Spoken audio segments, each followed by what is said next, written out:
Hello? Hello, Jughead. This is Archie. Come over right away. It's a matter of life or death. Oh, relax, Archie. Attention, all true believers.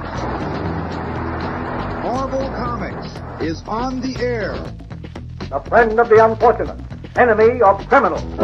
In reality, Dan Garrett, a rookie patrolman, loved by everyone but suspected by none of being the Blue Beetle.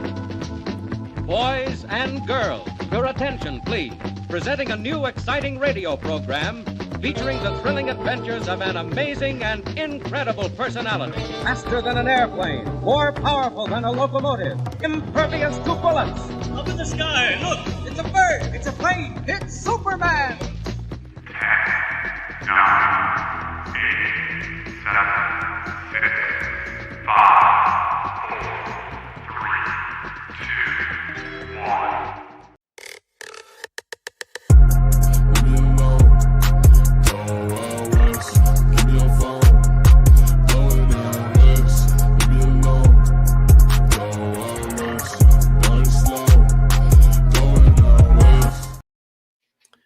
Ho, ho, ho, and yippee-ki-yay. That's right. We're out here on the best coast, living it up on Christmas Eve. Or if you're watching us over on the East Coast, happy Christmas Eve over there. We'd definitely love you joining us on this holiday week, kind of leading into it. I know a lot of people are probably busy with other things, but we appreciate it. I am one of your hosts, Christopher, a.k.a. Bronzy Claus, a.k.a. the Bronze Age Nerd, and I am joined by my co-host, Big B McFly, the comic guy, aka Red One over there. So, first question right out of the gate, we're just going to hit the ground running. We are both relatively jolly, bigger guys with beards at Christmas time. Yes. How do you deal with that? Get all the pretty girls to sit on my lap. No, I don't. There you go. Nice strategy. I can appreciate that. I love it. For those wondering what the heck I'm talking about, trust me, you get comments of like, "Are you Santa Claus?" from people who definitely don't think you're Santa Claus. Right. Are you going to play Santa Claus at the Christmas party? First of all, I wasn't invited to the Christmas party. Second of all, are there cookies there? Third of all, how naughty are the party? It was because of what happened last year. Exactly. The incident with the copier did not go unnoticed. Well, hey, welcome to this very kind of special, little zany, little silly holiday edition. I've got my joyous holiday beverage right here that I'll be drinking. It's homemade Irish cream. You can assume that means whatever it means. So this is gonna be kind of a fun show. We're gonna do some different stuff. It's not gonna be a super serious, hard-hitting news program. We're not trying to get nominated for any awards here. We're just trying to enjoy the holiday season and talk about some of our favorite Christmassy related things, whether they're comic book related or not. In most cases, they will be, but in some cases they won't be. Before we dive into the heart of the show, we are streaming live on my channel, which is Bronze Age Nerd on YouTube. We are streaming live over on Big B McFly, the Comic Book Guys channel on YouTube. And also we're streaming over on the EXP on several of their networks. We're streaming on their Twitch, their YouTube, Facebook, all kinds of fun stuff. Maybe Facebook. Actually, I see Facebook might be down over there. So apologies if you're not seeing us on Facebook. But hey, the point is you can watch us on any of those channels. All the links are in the description below for those fine channels. Tons of great programming on the EXP. However, and hopefully my producer will help me out with this in a second here, I don't think a lot of those shows we normally talk about will be on because of the holiday. So maybe we can talk about some things like, I don't know, maybe you can help me plug Monarch and their GoFundMe or something like that, Jay, or maybe we have something else we can help us talk about for the EXP later on in the show when it's that time. But yeah, go sub up to those channels. That's a nice little Christmas present for everybody watching. For those that don't know what I'm talking about, there's a comic book shop that unfortunately had a fire, and EXP has been doing some awesome work in supporting their GoFundMe. I know I bought some cool comic books I'll have coming soon from a sale they did to support that, where the proceeds were going to the GoFundMe, which is really cool. So we're definitely going to talk about that here a little bit tonight as well. Before we do any of that, we should say hi to everybody, right? Yeah. We got all these naughty little elves in here. Let's say hi to him. Still second, embracing his silver medal, Richard Westfall. What I want to know, who's going to take the bronze medal and become third? That's what I want to know. The bronze medal. Yeah, the most important one. Just rename this to CGC Controversies. Roy Thomas created everything, and Sydney Sweeney updates. How did you know what our new show was going to be called? Richard, what? Are you spying on us? At the camera. He was here. He set up the camera while he was here. Gotcha. That's funny. Only beards that can challenge Santas. That's right, Derek. Thank you. Merry Christmas to you. Merry Christmas to everybody out there. Happy Hanukkah. Happy Kwanzaa. Happy New Year. I'm sure we'll see you at least one show before New Year's, but happy holidays to everybody, whatever one you celebrate, or whichever ones you celebrate. We love them all. Nice. Figure drawing in the chat. What's up? We got Jay Burns. This is true, Derek. Nice. Co-creator of Santa Claus. Yep, him and Coca-Cola. I got co-creation credit on that one. Talking fave Christmas comics. Yeah, we are. Fave Christmas covers, Christmas stories, Christmas movies, and then we're going to kind of open it up to if anybody has any like traditions or anything like that they want to talk about, any games they play at Christmas time, anything like that. We'd love to hear about it. I've done streams in the past. Yippee-ki-yay, Mr. Falcone. That's pretty funny. I've done streams in the past around this time of year because I know Christmas is kind of a hard time of year for a lot of people. And so kind of, in lieu of some of those ones I've done in the year, so before just, this one will be kind of our kind of open invitation, everybody to kind of come, relax, have a good time, talk about silly Christmas stuff. It's great. Yeah. Buddy, what's up, buddy? Howdy, nerd family. Happy holidays. Happy holidays to you as well. Season's greetings from Collector P. What's up?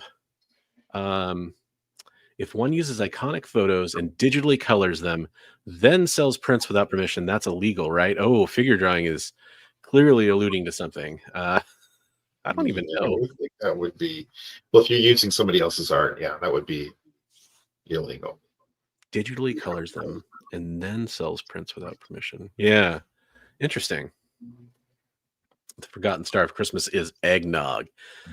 I was unable to find eggnog, and I'm too lazy to make it, or I should say I'm too busy to make it is really the case. But eggnog was unavailable. Too important to make it. And this is a family tradition for me. Homemade Irish cream is delicious. That's awesome.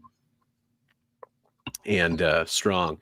The TBS version is Milk Farmer. Out of context, that was great. Dagger, what's up, Dagger? Merry Christmas. Merry Christmas. Yeah, we're celebrating. Oh, thank you so much for dropping that one in the chat. Appreciate that. Yeah, so there's the GoFundMe for Monarch Comics. Go support a comic shop that is in hard ways. They had tons of stuff destroyed, and it's a very kind of a pillar of the community comic book shop in Ohio. So definitely go check that out. Give them some support. What's up, Lyle? Hey, Lyle. Naughty little elves. Sydney Sweeney isn't here. You don't know that. You don't know that. She's so tied up back there somewhere. I mean, busy, busy, not busy. Yeah, absolutely. Go ahead and oh, okay, I see what you're saying. Yeah, go ahead and throw me some DMs if you want to talk about that. It's funny, I was just talking about Mark Spears earlier. So we have a few things, and we didn't really talk about the order we should do these in. We have some kind of gift things. We have Christmas covers, Christmas movies. There's very little news. What I actually could do is just go to like one of the news sites and just see what the big stuff is. I'm going to leave it up to you, Bigby. One of my Christmas presents to you this year is going to be you deciding our fate. What's the first thing we're going to tackle? Let's talk about Christmas covers. Let's talk about Christmas covers. Nice. Yeah, we got some cool ones. Ever try to climb in a chimney? Why not try tonight on camp? I have seen so many bad outcomes from that. Oh, like people really trying it? Well, people like that have gone missing and being stuck in chimneys and stuff.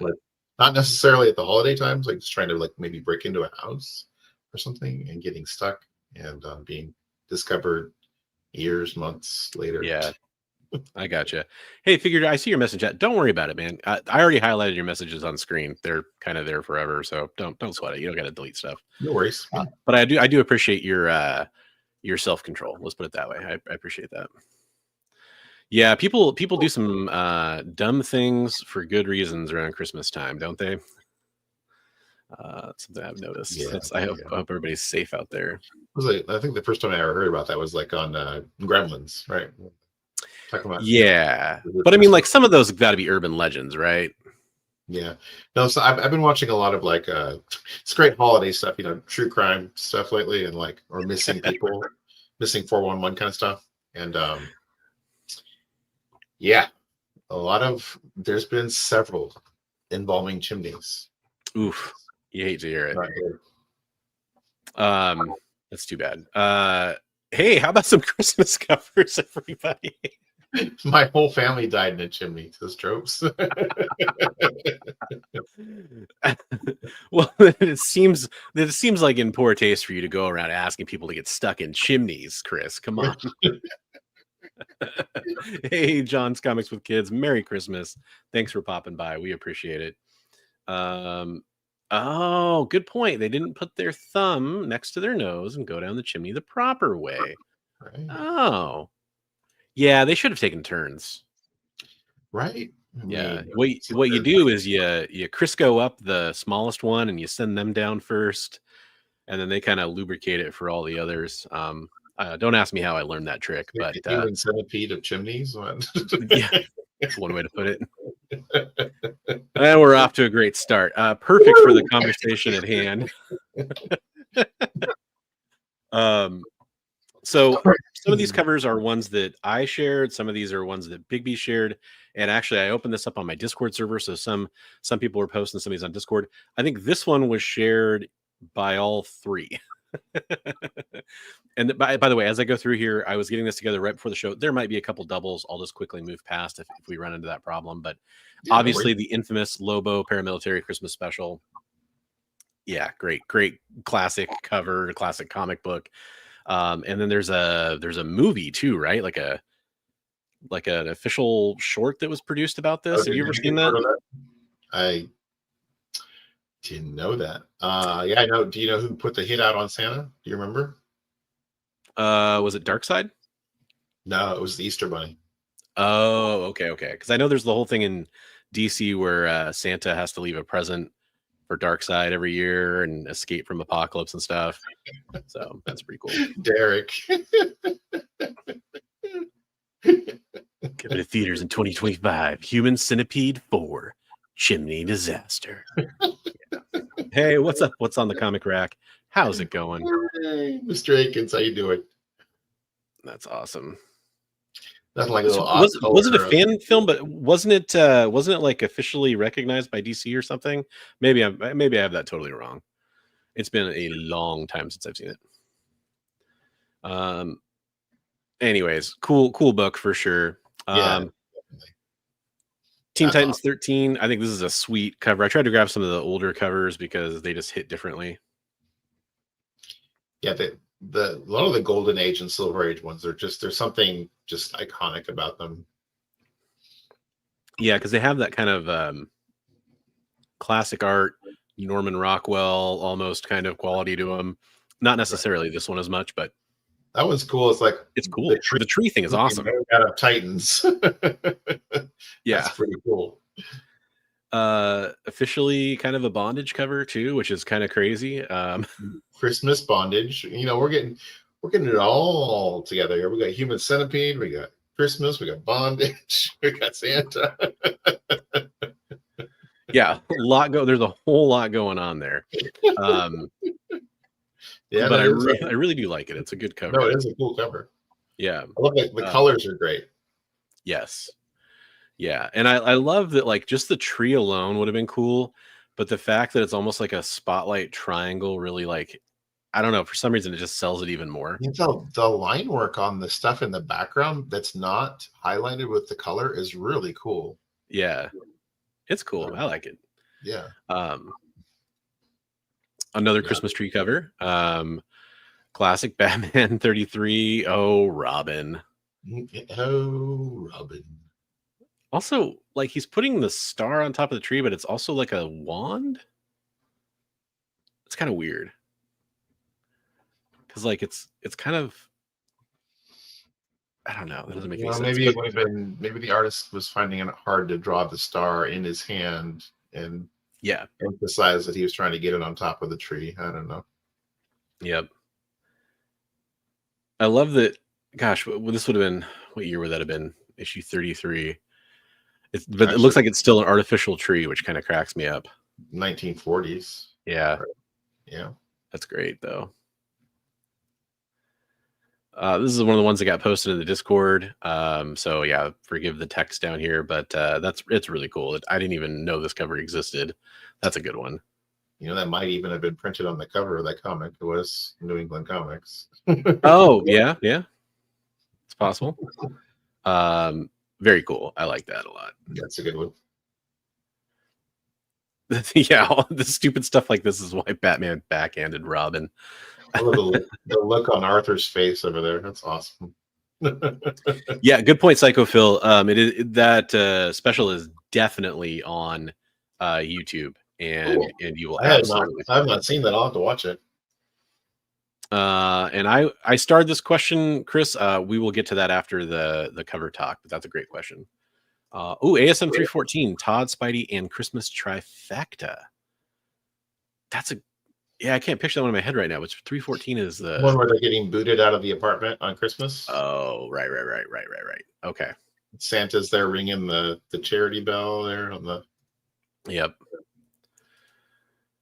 This one was actually Buddy, who's in the chat, posted this one. I remember even who posted this because I know he's a big Spawn fan. Great Christmas cover right there. Right. Yeah. Love it. Capullo and McFarlane.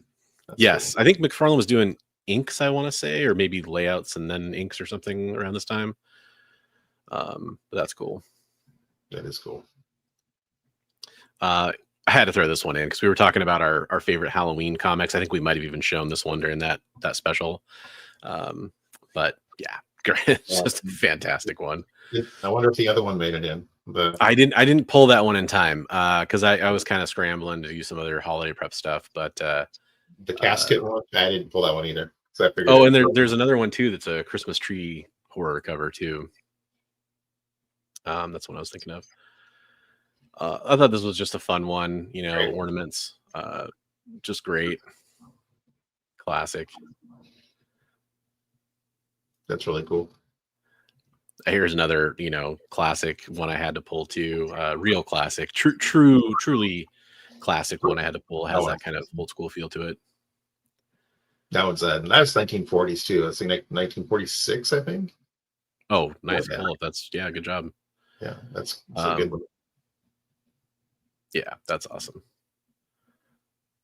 I like to imagine because like the holes in the wall, like it's either a kid who really needs the help, or maybe it's like a children's orphanage or something like that. That's cool. Yeah, no, and like you said, the art, it's just like it's got that real nostalgic like feel to it. That's really cool.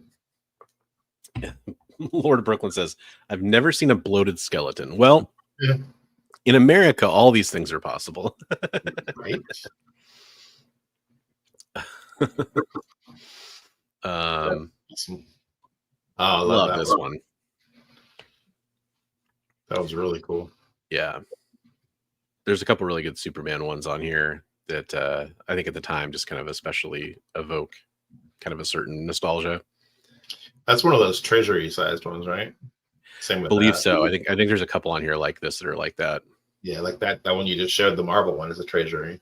Yeah, exactly. I was just gonna say this is kind of not contemporary with the last one, but kind of the Marvel equivalent, so to speak. Right. Very cool. 1976. That's pretty cool. I love that the Thing. I for some reason I would picture the Hulk just because he's bigger, but that's pretty cool still. I mean, they're about the same size at that time. Right. But yeah, that's sweet. All time classic, right? Like this is like the diehard of Christmas covers, Right. Love it. And yeah, I think all three of us submitted this one to my Discord, me and you. Yeah, when I think of like classic Christmas covers, that's one of the ones that always comes to mind. Yeah. You know what? This is a cover that I never see in the wild either. Like just digging through like this run in bins and stuff, it's always missing. So right, which is odd. Like Peter Parker is not one that you would be. It's not the most popular Spider-Man title, obviously, but I think that's changed a little bit the last few years. I'm seeing like some more nostalgia for that. I gotta slow down on the Irish cream. Getting a little too jolly over here. Wee! Jolly Christmas. This was another one submitted on my Discord, Daredevil 229. Love it. You know, the bell with it being Matt Murdock. It's just a cool one. I haven't read this issue personally, so I don't remember what the story was like inside, but that's cool. So many covers that have Santa like as a threatening figure. Hey, got some visitors here. Oh, Better Off Dead is a Christmas movie. Yeah, I guess it is, isn't it? It is. Yeah. It's pure snow. Do you know the street value of this mountain? $2. I want my $2. Sorry Judge about Dredd is cross. Sorry, your mom blew up, Ricky. Yeah. A handful of 2080 covers of okay, right on, Steve. Cool. Very cool. Hey, we got Swaggle House in the house. What is up? Mickey. Happy holidays, Merry Christmas to our friend Mickey. Absolutely love it when you drop by. Thank you very much. Also, another good friend of the channel, Dr. Plagueis. Good evening, good evening, good evening. Who's been posting straight fire on his Instagram recently. He's been on a heater. His action figure recreations are so cool on IG. And it's really smart too, because it's like a signature style, right? Like, right. I can always tell when it's one of his posts when I'm going through my feed. I think we all probably posted that one too. That's a good one. You know what? I didn't post this one probably just because I didn't pull it, but definitely a good one. Definitely a good one. There you go. This is for Lord of Brooklyn. This is a more physique accurate skeleton for him. Right. That guy's got no problem going down the chimney. This one was posted on my Discord. I love it. I appreciate it. I'm glad somebody posted it. There's actually quite a few awesome, like sexy, Santa baby covers out there. Yeah. So. That's a nice one though. Yeah. Right. It's undertone, not as bad as some of them get. It's under something. That's some right. Of the stuff I send Bronze on Instagram. That's true.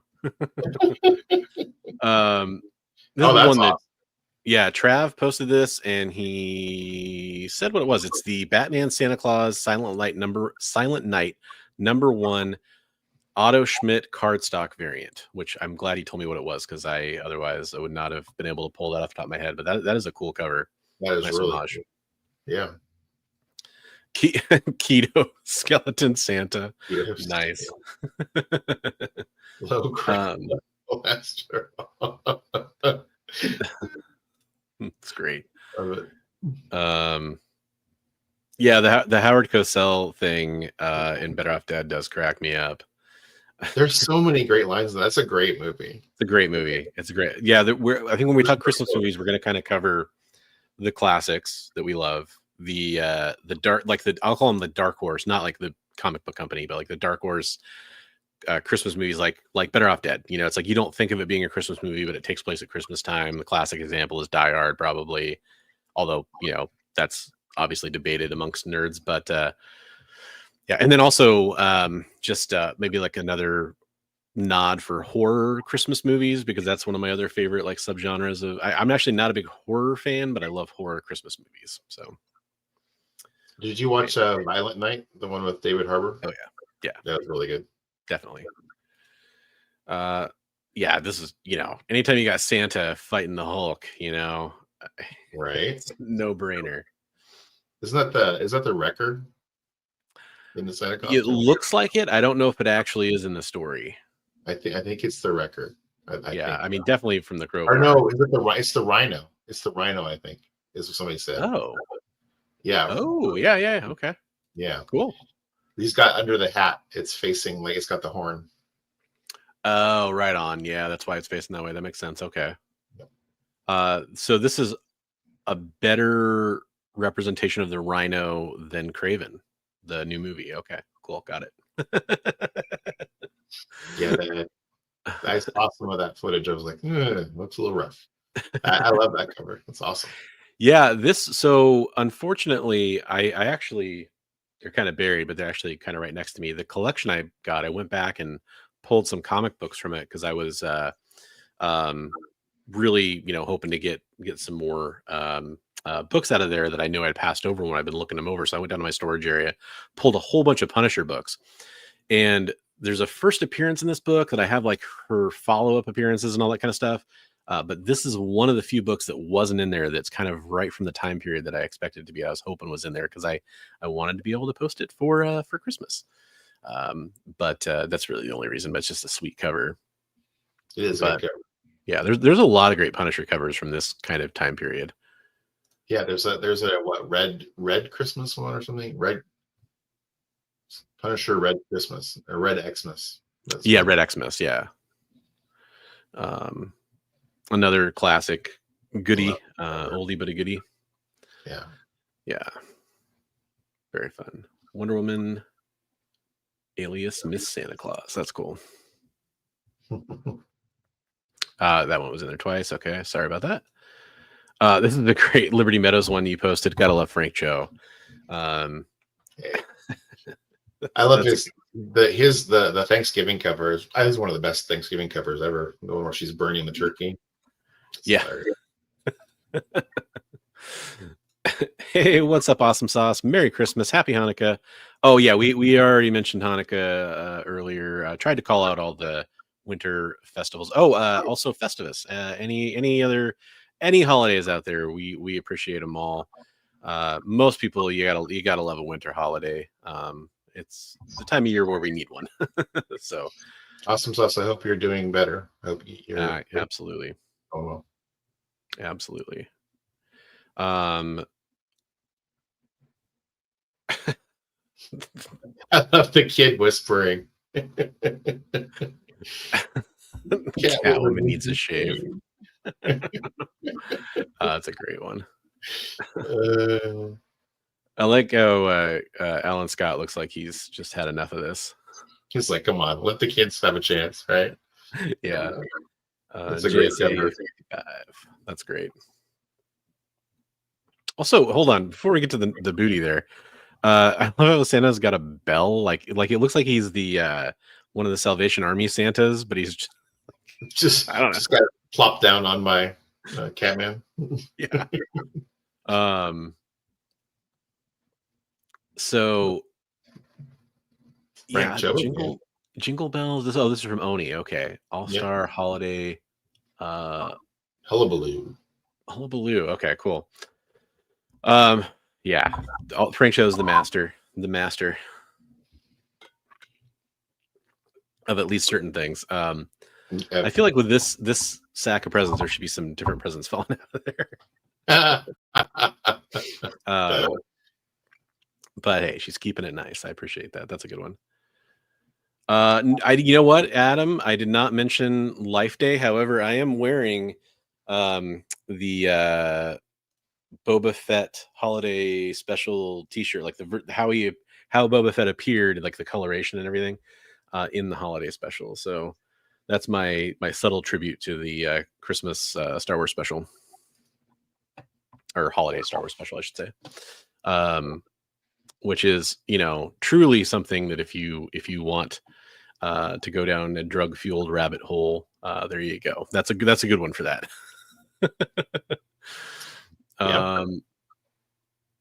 It's great. Wolverine just looked like he's over that. Now, if Wolverine popped his claws, would he electrocute himself if he cut himself out of that? Probably. Probably not enough to phase him, but be right into his because the claws are part of his bones, right? So yeah.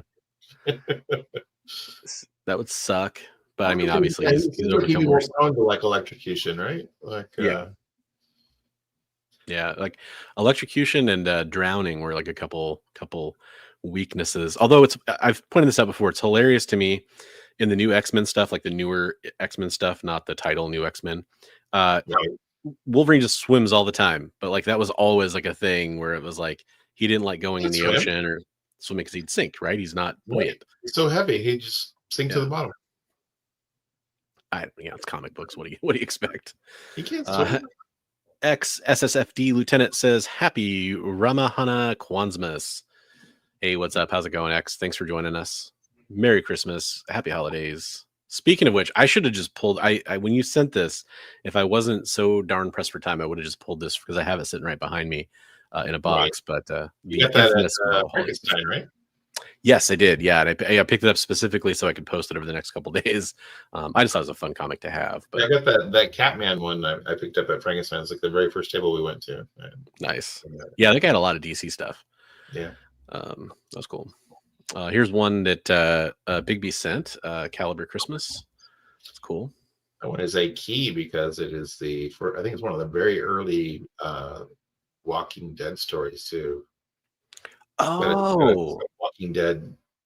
Is it a Walking Dead story? No. I'm thinking of the Caliber?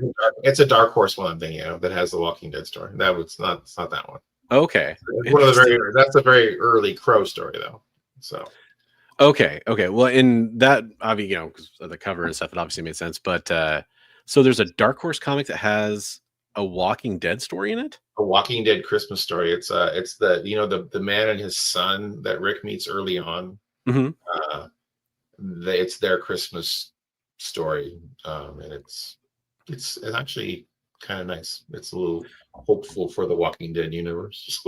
Does it predate the series? No, I think it's just really early.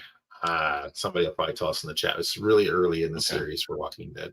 So I think that he meets that fella like in the first 10, 12 issues in the series. Yeah, for like first 3, I think. Yeah. I think it may be like the end of the first issue or the second issue or something like that. I could be wrong. It's been a long time since ever. Yeah, so this is like 1 year after he met them. So right on. Yeah, that's cool. Yeah. This was the other Superman cover I was talking about, by the way. It's kind of a Macy's special, but it's still just, I mean, that art alone is just badass. Yeah, there's some great Superman Golden Age Christmas covers. Yeah, definitely. And then I had to throw this one in here. Samurai Santa. This is, for those that don't know, first Jim Lee. What's that? I said it's a key. Yeah, absolutely. And this is the one that I would love to find. This is one of those ones where I feel like I could find it and maybe, find it for, it's not a super expensive comic book, but find it for cheaper than it, goes for. You probably find it in a 50 cent or a dollar bin somewhere. Yeah. So I bet you a lot of people looking at this have no idea what this is, but yeah. Yep. Very cool. By the way, guys, this is the last episode you'll have to put up with my crappy audio. I have a very nice microphone here that Ron's donated to me or gifted to me. It's part of the gift we're going to talk about later. Yeah, so, well, probably kind of right now, probably, huh? What's that? Probably right now. Are we done with the? I think that's all the covers. And let me see if anybody posted another one to my Discord. Not since the last one I pulled. Okay. So shout out real fast to Discord members, JLS, Misanthropy, FTW, Moth Boss, Viblade, Trav, Buddy, for all posting some Christmas covers in there. Hopefully you guys will still continue to do that over the next few days. So for Christmas covers, those are some of my favorites. I guess the other thing we should talk about is Christmas. Awesome Sauce. It's if it's the last one, it's Samurai Santa #1. It's the Solson Christmas special. It's the first. It contains the first work by Jim Lee in a published comic. I gotta remember to, when we're like showing those covers, we should have described them a little bit. Yeah, I tried to start doing that. For Awesome Sauce. YouTube has decided that our show is a podcast as well. So the Yeah. people are, oh, what a great cover by Frank Cho. Describe it. Derek says Vault of Horror 35, which I'm just gonna Google real fast because I I can't think pull that's it the off my head. casket one where he's got. Oh, that's the casket one. Okay. Yeah, Right. where it's Okay. like yeah, we said that was a dual purpose, great Halloween one and a great Christmas one. Yes. There's another Bronze Age horror cover too. That I think I don't know if we showed it for a Halloween special, but we came across it for sure. During our research, I know I did. And I just, was like, oh, I should file that away for Christmas. And of course I actually did not do that, but I should have. Hey, Marcus, Red Chair Woodworks. Hello. Hey, what's up? How's it going, guys? Did you guys mention Batman Noel by Lee and no? So I didn't actually, but that's one of the ones I was going to talk about when we're talking about favorite Christmas stories. However, I have not read that since did that come out in the 90s or did that come out in the 2000s? I can't remember. I think it's 90s. I want to say. I don't know if I've ever read that one. Yeah, it's been so long. I remember liking it. I don't remember it very well. But I did get one more Christmas cover in here, so I'm going to show that real fast. Psycho Phil sent one in while I was describing this stuff, so we'll share that because it's a cool one. Got a Gwenpool. Holiday special. Yeah. Well, we got Gwenpool. We got kind of a Santa looks a little scary. Yeah. Yeah, he's obviously up to no good because he's rolling around in a convertible with a henchman looking Rudolph. I bet she's up to no good. And then you got Punisher, Deadpool, Miles, and Red Skull down here on the bottom. You got Red Skull with a Santa hat. That's great. Yeah. Love it. Punisher looks so happy to be caroling. I feel like he's the only one that needed a book, and then right, yeah, it's he's got the gun hidden behind the book, right? right. Deadpool's enjoying some holiday nog there. It looks like that's cool. That's a good one. Thanks, Psycho Phil. I appreciate that.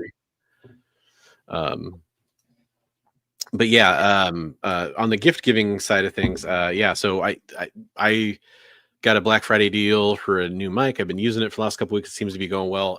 I'm excited to use it for a recorded video because I can tweak some audio stuff on it that I am still having a hard time doing while I'm doing live shows. So it's probably a little bright. But my mic, I don't need two mics right now. And unless Bigby and I are going to do some co-location stuff, in which case I can bring one to him or he can bring one to me or we'll figure it out.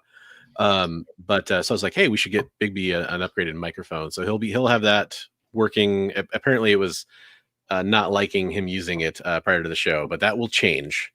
Right. New Year's resolution 2025. The camera was jealous of the microphone. The camera said, no, use my microphone. Use my microphone.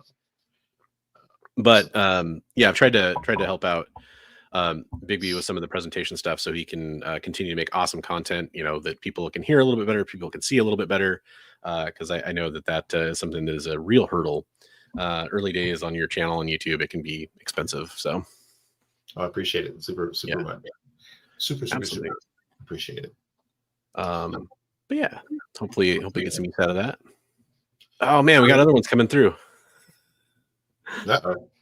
More covers. Let's take a look. What do we got? Give me a second to get it. Get it pulled up here, and I'll. Yeah, I got I don't know. I hooked the whole thing up and thought it was going to be great, and then I jumped into StreamYard and it's like, "Hey, your audio is good," and I'm like, "Wait, that's not the right audio." Yeah, that's unfortunate. Technical problems notwithstanding, once you get it working, that should be a really good microphone for you. I'll have to have Trav come up. He's my tech guy. Well, and I can probably swing by too. Is the other thing is it's not. It shouldn't be hard to get that going. I wouldn't think, but sounds like one thing in Windows probably isn't cooperating. But here's one. Buddy sent this through too. Joker Uncovered #1. I remember this was, I think, came out last year. I think that's a great one. Yeah, this was kind of a hot comic book around Christmas time last year, if I'm not mistaken. That's a really cool one. Looks like this is the European cover. The filthy green beard. Boy, talk about bad Santa, right? Right? Yeah, absolutely. That's cool, man. Thanks for sharing that, buddy. I appreciate But it. yeah, we got Joker on the. He's sitting kids on his lap with the filthy green beard. Looks The kid's dressed up as really Robin. weird. Yeah, the kid's dressed as Robin with a Batman plushie on his arm, and he's just crying his eyes out. I love the like even the detail in the background spot on. Yes, really, really nicely painted book. That was Joker Uncovered #1. That's awesome. Yeah. Who's the artist? Do you know? I want to off the top of my head I want to say Bermejo, but I could be wrong. Yeah, it's beautiful though. Really, really nice. Derek, if you jump in the chat and send it to him, you can show it. Yeah, jump in the Discord, man. jump in the Discord. I think Derek's on my Discord. I can't remember if he joined or not. But I did want to say real fast, Jay was nice enough to help me out with this because I wasn't sure what the schedule was like the next couple days with the holiday. I'm just going to read it straight from the message. There is a pre-recorded interview that Henri has with Fish Lee for tomorrow. So that should be going up. No live show scheduled at this time. Yeah, so that should be going up. We don't know the time, but keep your eyes peeled. Hey, guess what? If you're subscribed to the EXP and you have the bell rung on there, you'll get the notification when it goes live. So that's the best thing I can do for you is give you that. And then that way you'll make sure to get that going. But yeah, probably no Minute to Skim It tomorrow. Keep your eyes peeled though, because there's a possible chance that there will be. Okay, Lee Bermejo. There we go. Yeah, that's what you got. So good on you. You nailed it. Oh, yeah. So Awesome Sauce, did you guys mention the Batman Adventures holiday special? No, we didn't mention it, but not yet anyway. But that is one that I was fortunate enough to pick up at the previous Frankenstein swap because the first one we went to. Yeah, because Bigby was good enough to point it out to me. I forgot that was an early Harley Quinn book. I mean, it's a cool comic book, but I mean, a very cool comic book, but I just forgot that it was an early Harley Quinn, which I've been trying to grab all those whenever I can, including multiple Eisner Awards for that book. Yes. Too. Yeah. So very cool book. That one, Batman Noel, trying to think what are some of my other favorite holiday. I mean, I love, and I did. Oh, I'm really neglectful for not. Was it 143? X-Men 143. I was gonna say that's one of my favorite Christmas books. Yeah, I was wanting to pull the number, but yeah, it's got it's a Christmas tree cover. Takes place at Christmas time. Kitty's alone in the mansion, more or less. Great comic book too. Yeah, that's a good one. So that's was it 98? Maybe it's 98, where they're in Rockefeller Center with the Christmas tree and the Sentinels attack. Yeah, that's a good one too. Trying to think of what else. There's it's not like it's that special. There's one where like Cannonball fights Gladiator at Christmas time around New York City. That's like I don't remember that one. 17 or something like that. It's a Majorera issue. Well, it's an X-Men issue, or yeah, it's like during the Majorera run. Man. It's kind of when Gladiator's weakness kind of first gets utilized, where his powers are based on confidence, basically. But it's not really like it's kind of it's the diehard of comic books. It takes place at Christmas, but it's not really a Christmas comic book, right? I'm trying to think of any other. Isn't really either, but I mean, it takes place at Christmas time. Yeah, that's true. Same thing with the Alien one that it just takes place at Christmas time. Well, we can't have an invalid Discord link. Thanks for letting me know about that. That probably explains why some people sorry, Derek, haven't been able to get into that one. I will. How long that's been that way? You know what? Discord's weird about that sometimes, where I feel like sometimes they just kind of randomly invalidate the token or whatever. I just pasted it in the chat, so anybody can find it on any of those. It's free. Get on in there. You guys get in and jump in and chat with all of the Bronze Age nerdies. Aliens, the family Christmas movie. No, that was Chris Claremont and John Byrne thought they were being so clever about trying to basically rip off Alien, and it was like so blatant. yeah, it's It's fun, but it's not, you know. Yeah. It was good, though. It's a good issue. I enjoyed it. And unfortunately, it's the last issue of the Byrne Claremont run. Yeah, that's true. That's true. I don't know the issue number. There's a great issue of the Incredible Hulk where the Incredible Hulk fights the Rhino, and Rhino is dressed as Santa Claus. Yeah, we showed the cover for that one. I think maybe right before you jumped in. Awesome sauce. He's got his horn underneath the hat in a great little swoosh. And I forgot the issue number, but I can pull it up real fast. It is 378. The Cannonball one? No, the Hulk one. Oh, the Hulk one. Okay. Yeah. Hey, we got several people jumping in. Man, you know what? Because people are dedicated and showing these off, I will do my part. I'm always irritated at the way that StreamYard wants this to work for sharing windows because it's kind of a lot of clicks, but here we go. There it is. That's the one. The nice. Mickey Mouse magazine one. That's a great one. Really you gotta love that. December 1937. Wow. And this is from the era where Mickey Mouse to me can look a little terrifying sometimes. However, this one avoids that. Yeah. There's some of that like Steamboat Willie era, like Mickey Mouse stuff where he's a little creepy looking. That doll in the bag though, she's a little scary.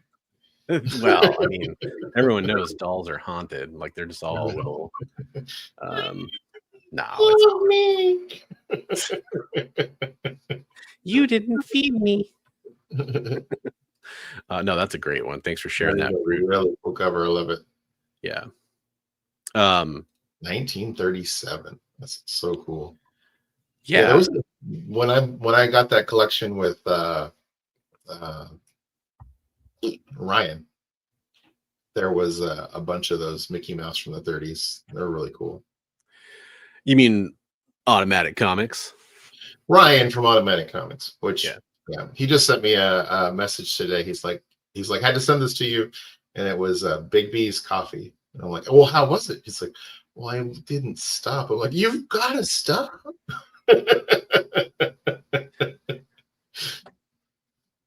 Doll's cheeks are a little too red for comfort. Yeah, I agree.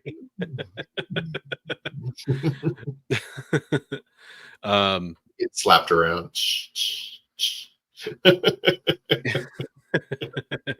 No, that's awesome.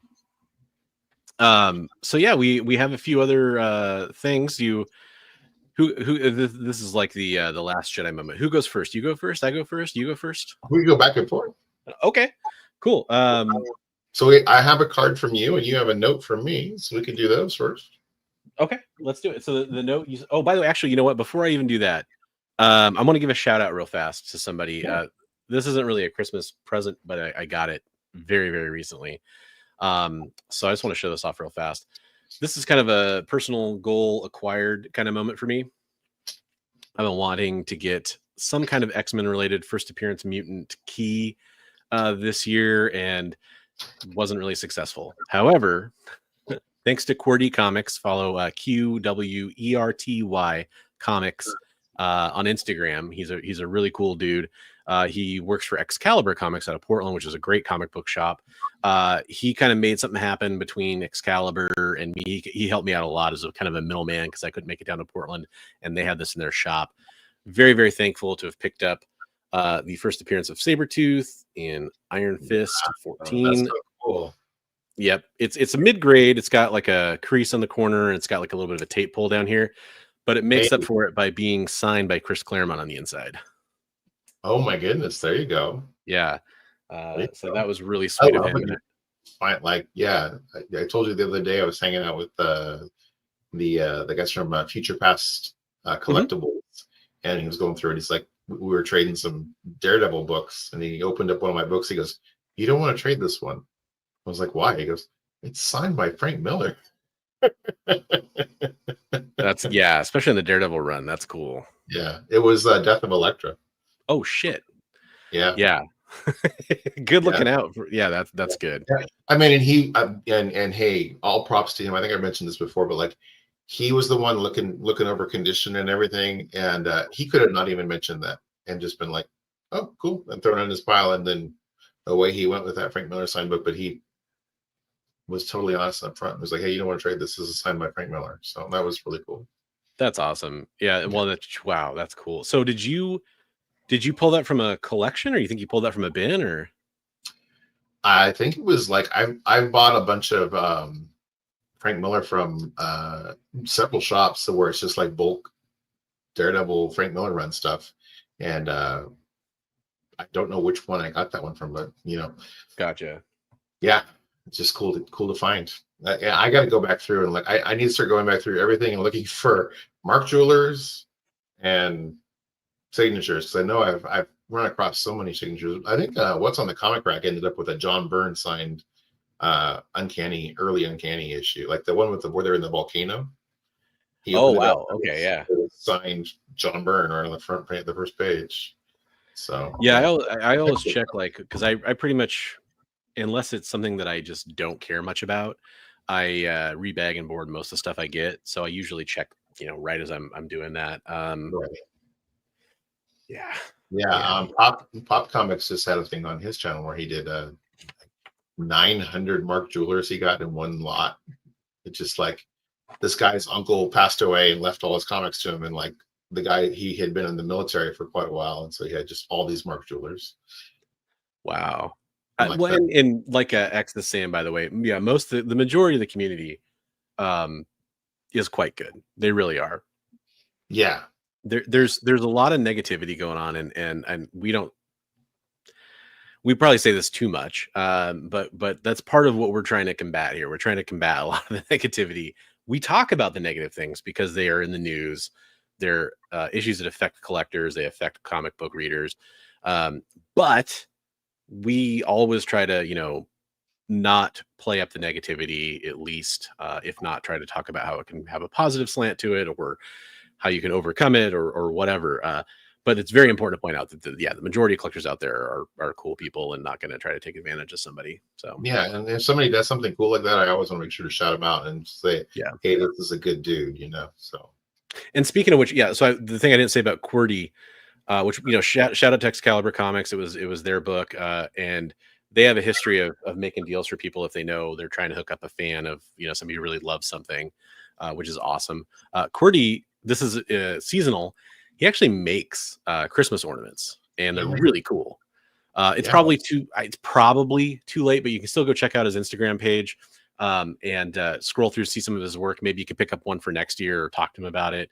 But he does like X-Men and Wonder Woman and all kinds of stuff. And he kind of I imagine he like decoupages them or something like that. Is kind of what it looks like. It's really cool. You could always buy one and then make a print out of the picture and be like, "Hey, it's on its way." Absolutely.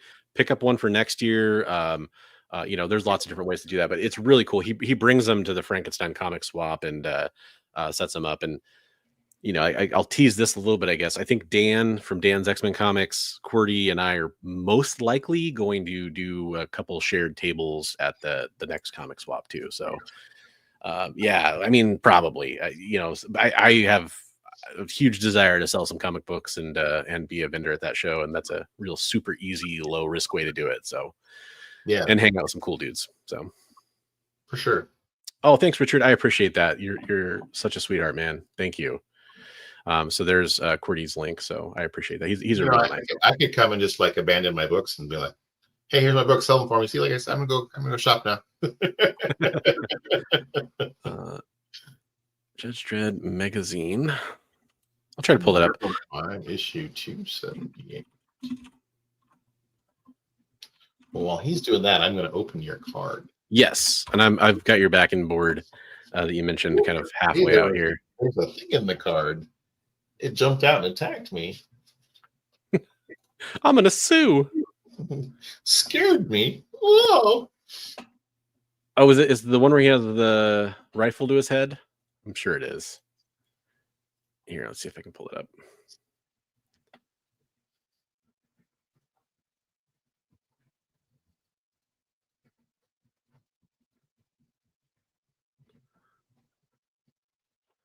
There we go. That's cool. I can see it. Yeah. That is really cool. Is that who's the artist on that? I can't Signed tell. over there by the edge of the last D, I think. But for those of you listening, it's Santa's sleigh is way back in the background. You got Judge Dredd has Santa in cuffs. He's got the gun to his head. Looks like it's partly covered. Something PLES 08. PLESOB? Oh, 08. Okay. So Yeah, like that's a cool cover. Very nice. Flores or something, maybe, or I can't really tell. I know Alan Davis did a lot of covers for that a long time Yeah. ago. So, but I'm sure that's not Alan Davis, but it's really cool.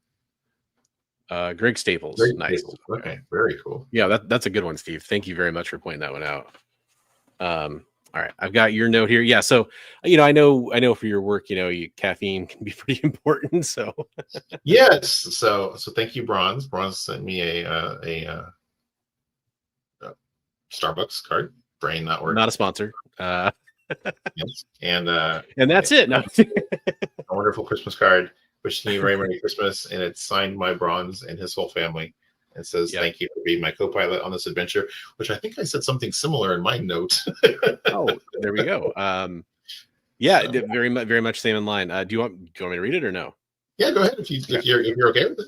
Yeah, totally. The greatest gift I received this year was the gift of your friendship. Thanks so much for going on an amazing adventures with me. Looking forward to what the future brings best.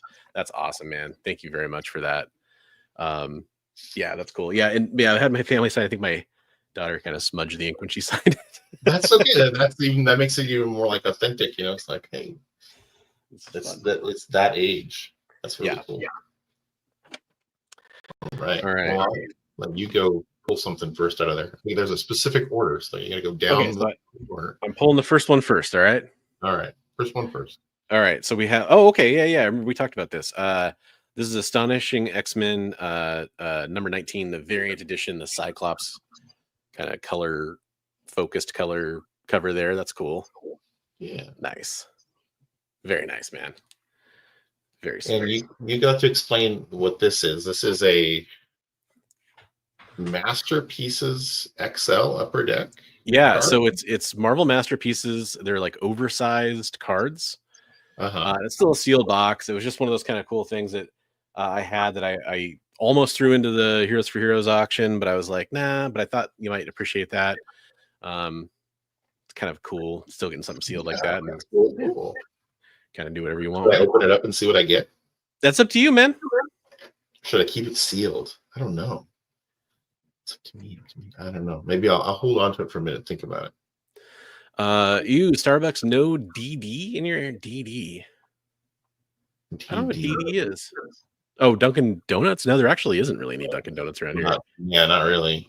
No. It's funny. I think Bigby and I are both fans of more independent coffee places in general. Lots of great ones around here in the Northwest too.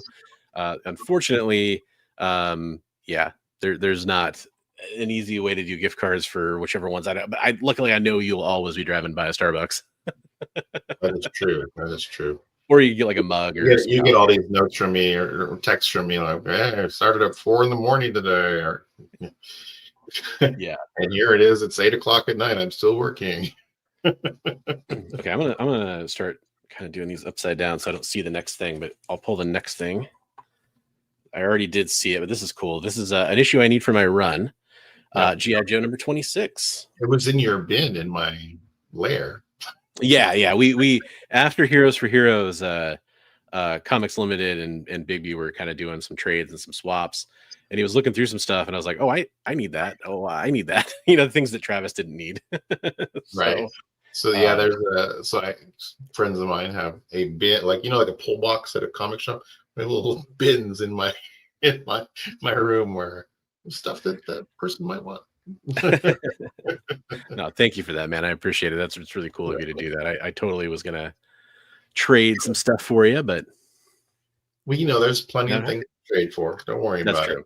We got plenty. I was going through things like, well, I'll talk about more when you get to the stuff. But I was going through things going like, I really want to give this to him. I'm like, why not? Just give him the things you want to give to him. So, so this says, if Mickey's still in the room, Specklehawks, Thank you. And so this is from Mickey and Bronze. So I'll be honest, the mailer is what Mickey sent some of the Sanity comic books to me in, and I just reused it as wrapping for you. Oh, so this is the Sanity wrapping, but you reused some other stuff. Okay, gotcha. Yeah. Okay. Never Seems mind. appropriate. Giving me some sanity. All right, so And I'll then do one at a time on these two then. How's that? Well, I think you probably can go the first 3-ish at a time. I think you'll understand the pattern there. Okay, I see some. All right. Should I go? Okay. The stuff he sent is going to be really obvious. Let's put it that way. Okay, so we got Sanity number 1 with a Sanity kind of like postcard, I guess, or a flyer. Postcard. Yeah. And then so I'll be able to read all of them now. Sanity number 2. Oh yeah. And Sanity number 3. Yeah, that's where we're at right now, right? 1, 2, and 3. Yeah. So you got the whole set. By the way, you can't take credit for that. Shout out to Swaggle House for sending that and making sure that you got a copy of each book. That was really nice of him to do. He was really just generous because we had him on, talked about the book, and that really wasn't even the point of having him on, but it's something we definitely wanted to highlight. And yeah, no, that's really to do that. That's super cool. Thank you, Swagger. Really appreciate it, and thank you, everyone, for being the middleman on that. Yeah, that's absolutely, awesome. Man. Okay. So I guess I go next here. I'm trying not to see it. Unfortunately, there is a little card on the back, so I can already tell kind of what it is. So I know it's Harley Quinn, and I'll see. Oh, that's cool. Right on, man. So that's it's Ijaker. Okay, right on. Nice cover. Always love my Harley Quinns. Try to get the glare off the light there. Very cool. That's a beautiful. Thank you, man. Yeah, you're welcome. Okay, we got something hidden in here. What we got? No. Put these all face down. First one I'm going to pull here. We got, that's cool. Swamp Thing number 17. Fighting like a robotic dog thing. That's cool. Well, a whole pack of robotic dogs coming at him. Yeah. That's really cool. Very cool. Plant versus machine. Sure. It's red and green. Christmas colors. Yeah, I picked up a Bronze Age horror collection recently, and Big B was letting me know some of the stuff he was interested in from it. I know Swamp Thing was on the list, so yeah, for sure. That's awesome. Yeah. Thank you, man. Okay. Oh, this is cool. Another astonishing X-Men. Love that. I think that's a higher ratio variant. I got that one from Travel a while ago, but it was nice. He had a tag on it that was signified it was a fairly scarce ratio. They did a really cool job on like the weathering effect on this. Yeah. It's not beat up, guys. That's what it's supposed to. It's supposed to look like it's a beat up old comic. So they made it tanned, and yeah, it looks like it has like foxing in the corner and stuff. It's cool. It looks like it has tape pulls and everything else. Yeah, but it doesn't. That's it's just sweet. Like, yeah. No, that kind of like reminds me of like a Along Came a Spider and stuff from the early. Yeah, that's awesome. Thank you. I like that one. Cyclops is pretty prominent on it. Yeah, no, that's dope. I love it. I've never even seen that cover before. That's really cool. Yeah, that's how I knew it was kind of a harder to find ratio, because I'd never seen it before. Yeah, so. I mean, it kind of makes sense. It's you're kind of getting up there in that part of the run, right? Yeah, but yeah, you get later in that run, and it's like people weren't ordering that many copies, to hit the ratio numbers. So, all right, what do we got? We got, oh wow, that's sweet. We got Swamp Thing number 13. We got Swamp Thing coming out of the grave. That's really cool. It's a great one. That is really cool. So cool. That's not even a Wrightson one either. That's just cool though, man. Yeah. That's awesome. Thank you, Bronze. Of course, man. Thank you. That's really cool. Ooh. This is a cool one. Action figure variant for 215. That's it's one of the Dawn keys, right? Yeah, I think so. Yeah. Yeah. That's just a cool cover, though. I love that one. It's I got Snake Eyes. It looks like it's the old school action figure Commando with the old straight arm. Is he straight arm or swivel arm in that? This is the swivel arm. He's a swivel arm. Okay. So it was like the Gen 2 of the first. And it's like a newer style of the figure too, kind of. But that's just cool. Yeah. Yeah, I've got the Snake Eyes Rob Liefeld series that came out. I've got the action figure variants for the first couple issues where it's like different versions of Snake Eyes. That's cool. And I had them like kind of side by side or whatever displayed. But yeah, I love all the G.I. Joe action figures. Because I mean, like, out of all the action figure variants, the Star Wars ones and the G.I. Joe ones are the ones I think about the most because they had action figures, right? I kind of spoiled that one for you a while ago. Do you have this? You're like, no. I was like, Merry Christmas. And you're like, thanks. Yeah, not super surprised, but super happy to have it. So thank you very much, man. Very cool. Oh wow, this one's really cool too. I love this cover. The reds on that are awesome. Yeah, really bright. Still bright, still saturated. Yeah. Swamp Thing number 12. Very cool. Yeah. Very nice and bright reds. Hey, what's up, Austin? How's it going? Good to see you, brother. Yeah, I love that. That's really cool. I like he's got the big stick he's putting in the dinosaur's mouth. Yeah, like I love the cartoon, like putting the bone in the T-Rex's mouth. Kind of thing. Yeah. Or the Rancor. yeah, exactly. Hey, for those that don't know, Austin is a fantastic artist, by the way. Go check out his Instagram feed and follow him. He does some great stuff, and he was a donor for Heroes for Heroes as well. Not this year, but the previous year, he donated a slab and some other cool stuff. So definitely go check out Austin LeMay for sure. So unfortunately, I think that's except for the microphone. That's kind of the microphone is plenty. Thank you, man. Yeah. It's the gift that keeps on giving. That's right. It's the gift that gives to others as well. It'll give good audio. Ooh, this is cool. A little Zerdy action here. Yeah. Nice. Is that Hack Slash? That's the Hack Slash body bags number 1. Nice. Oh, that's cool, man. The Dirty Zerdy tattoo variant number 1. I like the so she's got, I don't know if you're familiar with the body bags, but those are the characters from body bags and the tattoo on her arm. Okay, no, I haven't gotten. I've only read the early stuff so far. Yeah. So body bags is its own.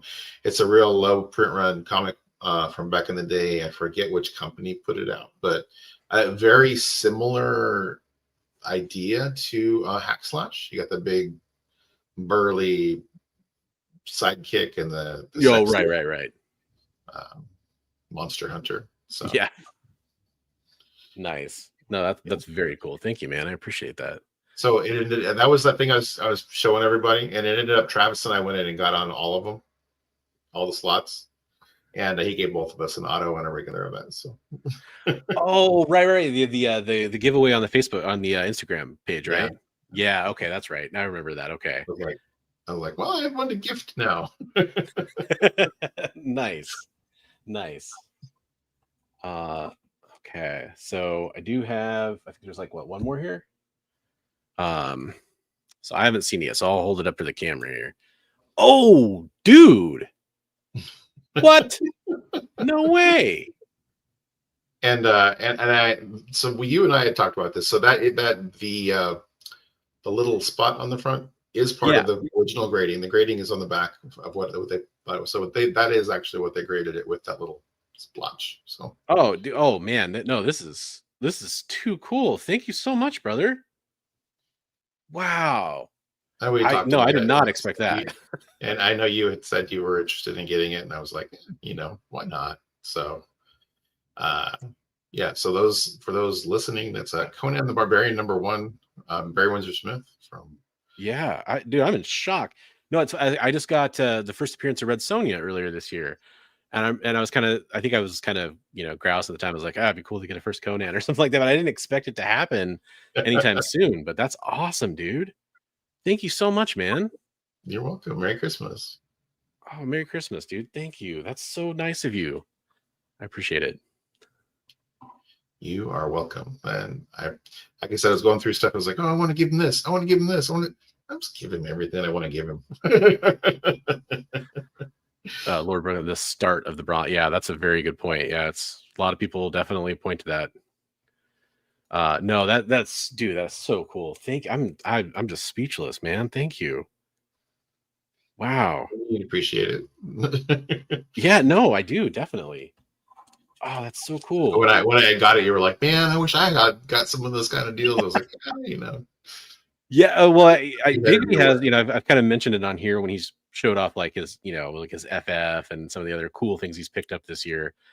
He's just got like the knack, I feel like, for just, and it's funny because I say a knack and it's not a knack. It's you building relationships with people. It's you, being being how awesome you are. And there's a karma that comes with that, right? Like there's things you put out, good things, and good things come back to you. And unfortunately, I've shared this before, and I won't get too deep into it. A lot of bad things have happened to you in the past too, I feel like, and so every time I see wins come your way, I'm always happy for you. Doesn't mean I don't get jealous sometimes, because there are awesome things that happen to you.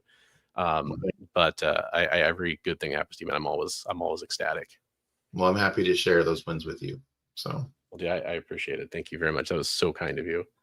You're totally welcome. Now, there is one other thing here too, though, right? There is one other thing. I told you to save it for last. Yeah, this wasn't just really nice padding for everything. Should I open this thing now? Yeah. Yes, you should. There's two little pull tabs, one at the top and one at the bottom. Okay.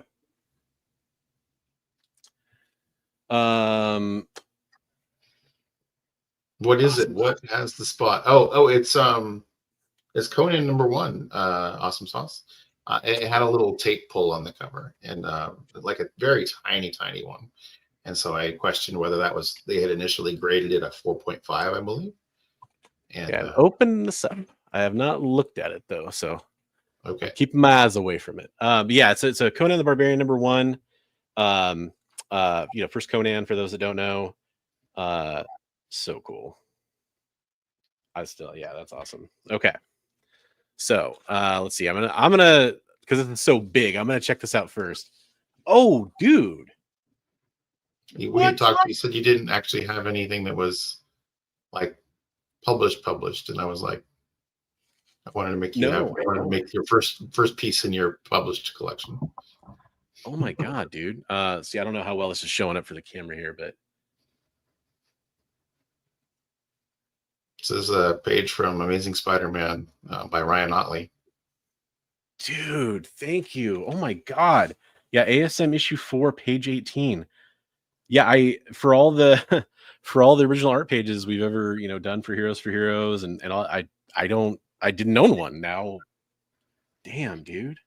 Yeah, so I won that one as a giveaway on West Coast Avengers, and you and I were talking about original art, and I was like, I felt like you needed to have a piece that was published in your collection. So, dude, and Otley is one of my favorites too. So, I mean, that should be right out of Invincible. That page. I mean, yes, it very much looks like the cyborgs.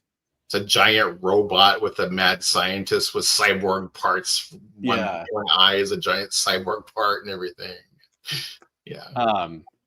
No, 100%. And yeah, like luckily, I'd be happy with any published art page would be so awesome, but to actually have one by an artist that you actually love is even cooler. And to be given it by your friend on Christmas is 10 times cooler than that. So thank you, man. Jeez, spoiled me here. Well, you deserve it, buddy. I can't thank you enough, Brian. Thank you so much, man. You thank me enough. You don't have to thank me anymore. I just want to give to my friends. So, Well, yes, you're generous, dude. Shout out to West Coast Avengers. It was his 4,000 subscriber giveaway show or something. And Yeah. Which we kind of were both in the chat at different points. I had worked like a 14-hour shift or something, and I was like in and out of consciousness. And he's like, "Hey, and we're giving away a piece of artwork," and I was like, "Yeah, I want that."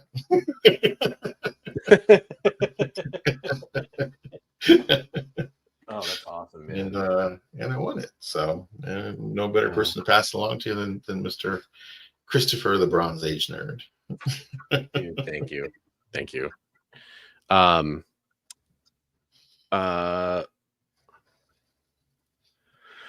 What beats a Conan number one? Conan number one. Well, he's doing. I think he's doing voice to text, so it's probably just coming through. I don't know if anything beats a Conan number one. I mean, well, I guess there are some things out there that could beat a Conan number one, but they're I think it's the Giant Size X-Men or the Hulk 181. I'm sorry, but no, yeah, I definitely would expect that. But yeah, no, that's just fantastic, dude. Kind of, I don't know a good segue to move on to our next segment, but what I will say is just Merry Christmas to everybody out there. Happy holidays. We do have a little bit more stuff to talk about. It's probably going to be a little shorter show than some of the other ones we've done.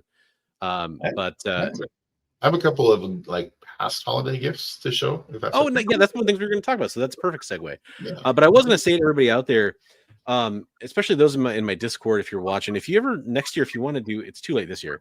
If you do want to do like a Secret Santa kind of thing or something like that, I thought about that this year. So let me know in my Discord if by the way, I just post the link in the Discord if you want to go join.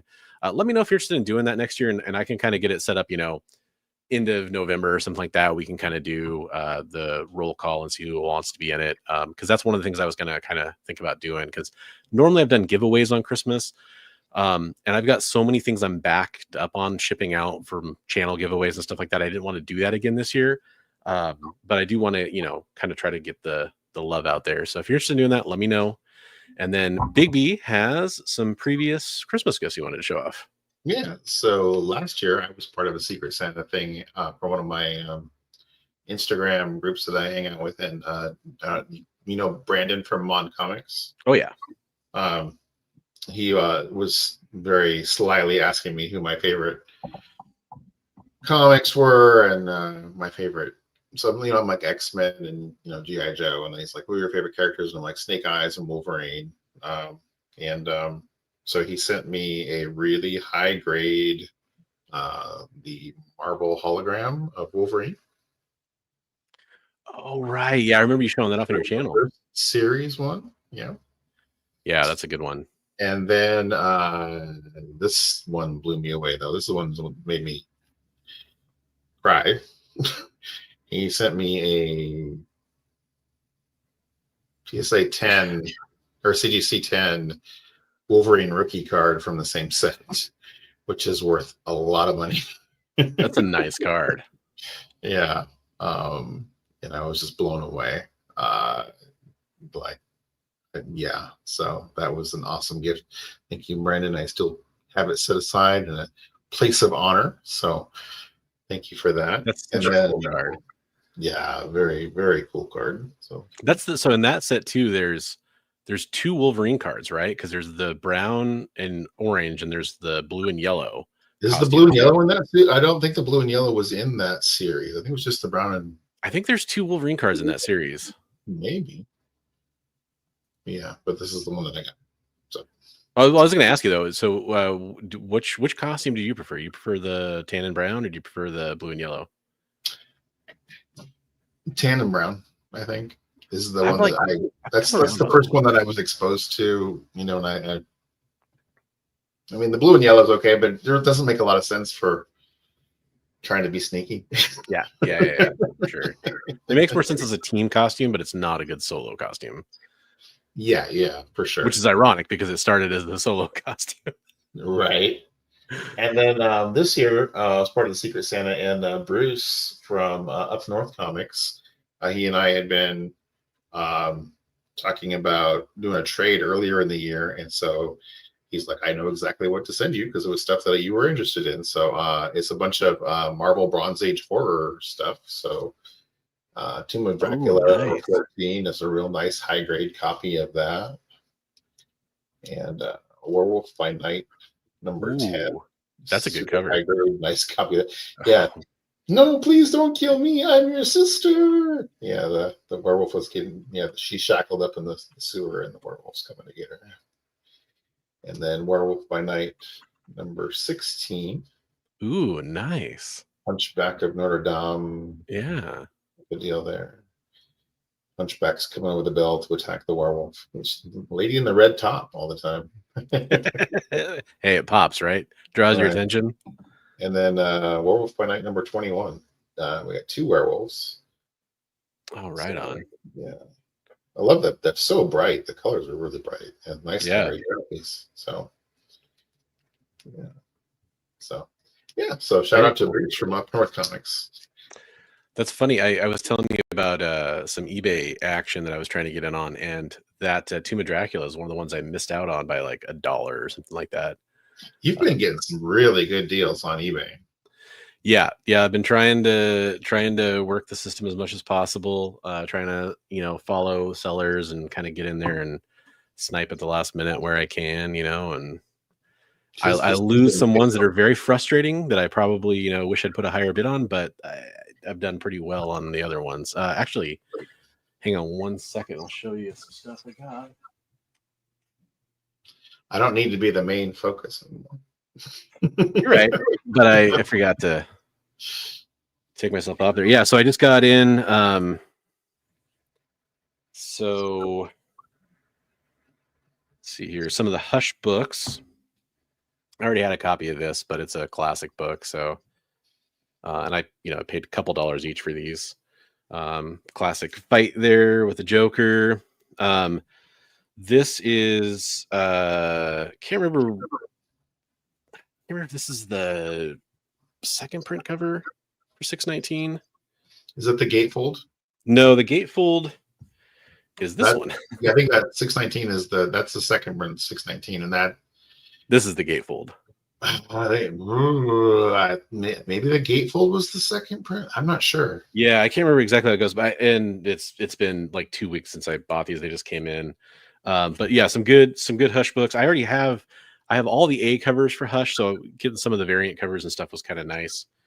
And then I mentioned trying to grab some early Harley Quinn stuff. It's kind of been the goal of mine. I got Harley Quinn number 5 from her first ongoing. That's cool.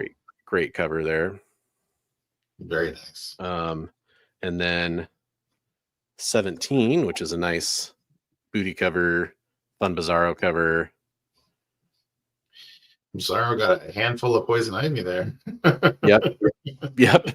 And then anybody who knows me knows I couldn't have resisted this one. Number 20. Oh yeah. There you go.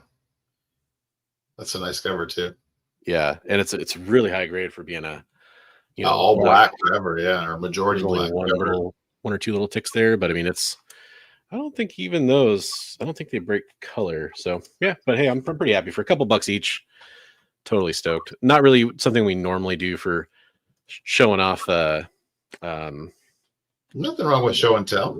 No, especially on a night like tonight. I don't think so. But yeah, I've been, and then I got some great stuff Sunday that I cannot wait to show off. I won't spoil what it is, but I will probably show those off. Cool. Yeah.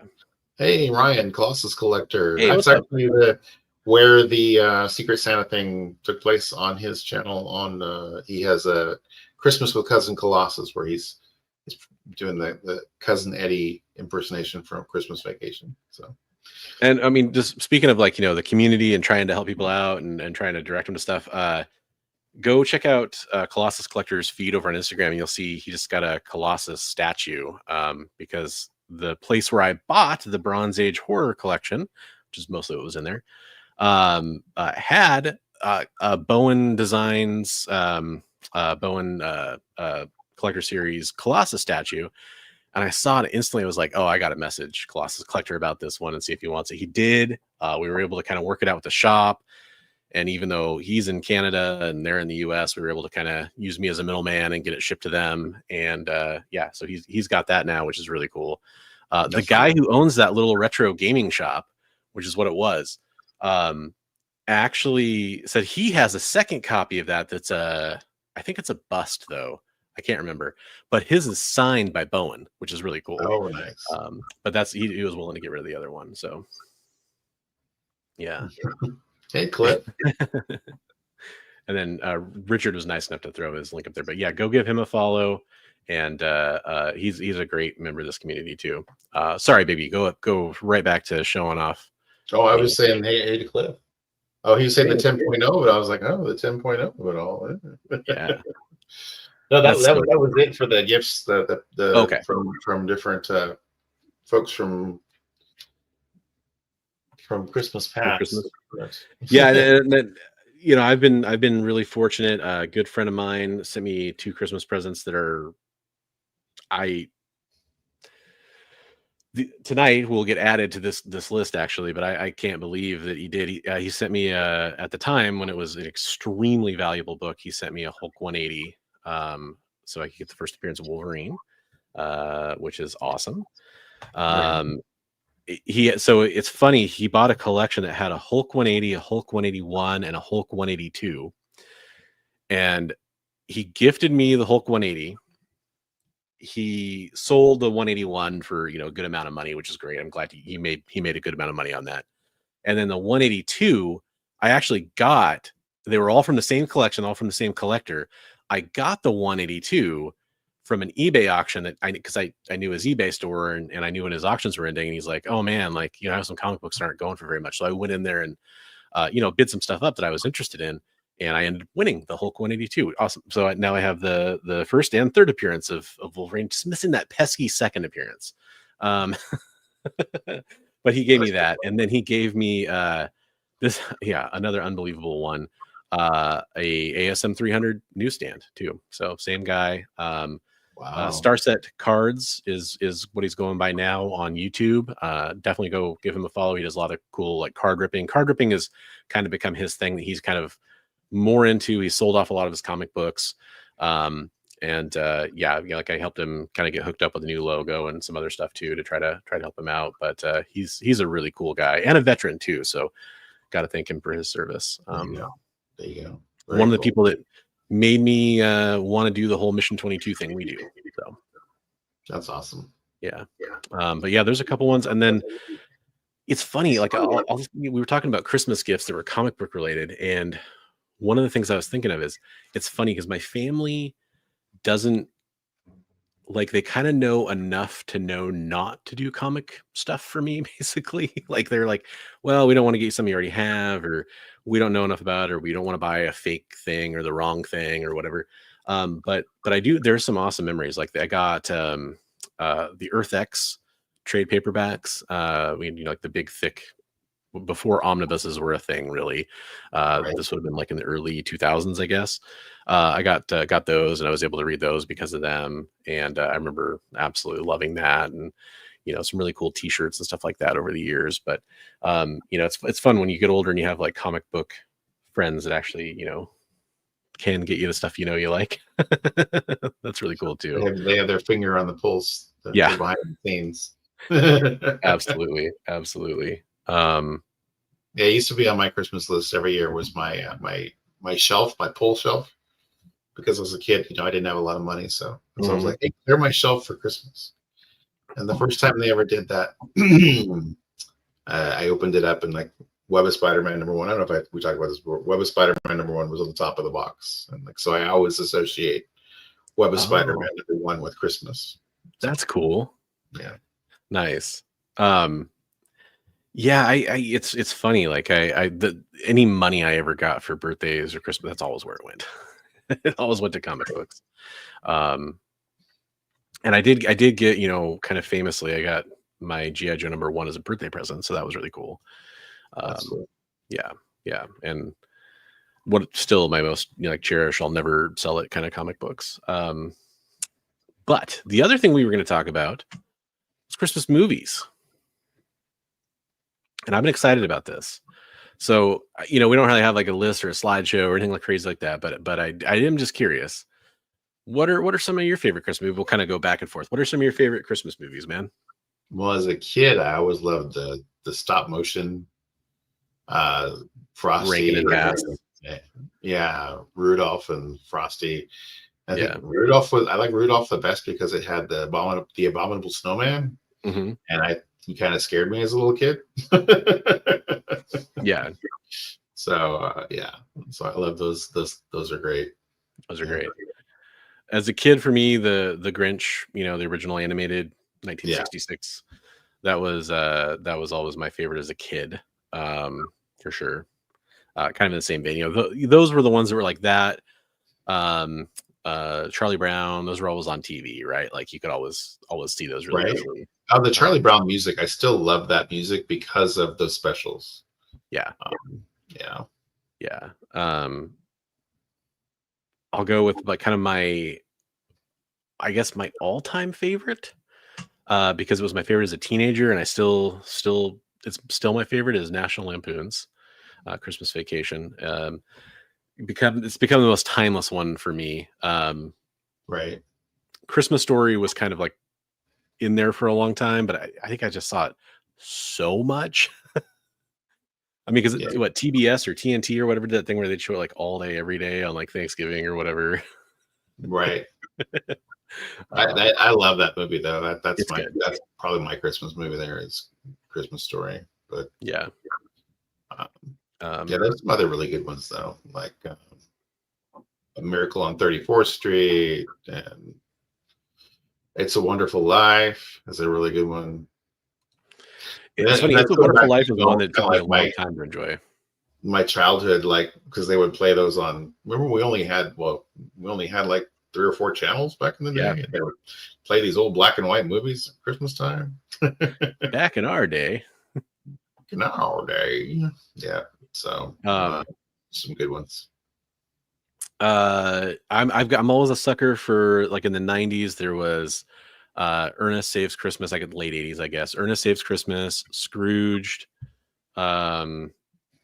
Scrooge was great. I saw that one in the theater when it came out. That was nice. Hey, absolutely awesome sauce. Happy holidays, Merry Christmas, Happy Hanukkah. Absolutely. Hope you have a good one. Hope everything's going better for you. You're in our thoughts, man. And no, do not worry about all the typos. I 100% understand. It's definitely a reality. I appreciate you being here, buddy. Yeah, every time. 100%. Other Christmas movies, I will say, Elf is one that really grabbed me. Elf is always, we watch that one every year. Yeah. Love Actually, big one for me. I will say that it came out around the same time as some of those, and I just watched it the other night for the first time. A really good tearjerker kind of movie. The Family Stone is a really good one. I have not. I don't think I've actually watched Love Actually. I need to watch that. Okay, yeah, that's a good one. You have access to it. Do that one thing, by the way. If it's not streaming everywhere else known to man. that one thing is the Creature Commandos. It's like episode 1, episode 2. It's like it's showing other episodes, but it's like not available. I'm like, yeah. Try again. It should be around. What else is there? I mean, there's Klaus is a really good kind of modern one. I pooped on it for a long time, but I rewatched Christmas Chronicles with my daughter, and the first Christmas Chronicles is actually quite good. I do like that movie a lot. But what I want to talk about are what I call the naughty list kind of things, or you could call them kind of the adult Christmas movies, but not like super adult. Right. But what I'm talking about, you mentioned Violent Night earlier. I talked about Die Hard a couple times. Those kinds of movies. Silent Night, what's that? Silent Night, Deadly Night. Yeah, Silent Night, Deadly Night. Bad Santa. Long Kiss Goodnight is another kind of takes place at Christmas time, kind of one that's really good. Oh yeah, Derek, yeah, the horror genre of Christmas movies is fantastic. Krampus. There we go. Yeah. Austin, Red One. I watched Red One just recently. It was actually pretty good. Yep, same here. You know what I expected? That movie, the trailer looked like AI designed it. It looked like hot garbage to me. And I watched it and I actually felt like it was surprisingly good too. I agree. Yeah, Right. Krampus is great. Oh, we didn't mention any of the Santa Claus movies. Those are pretty good. Tim Allen. Yeah. I'm really lukewarm on those movies, but yeah, I mean they're not bad. I don't want to upset anybody, but they're some of my least favorite because I think it's because it went on too long. I watched the Jack Black one too just recently.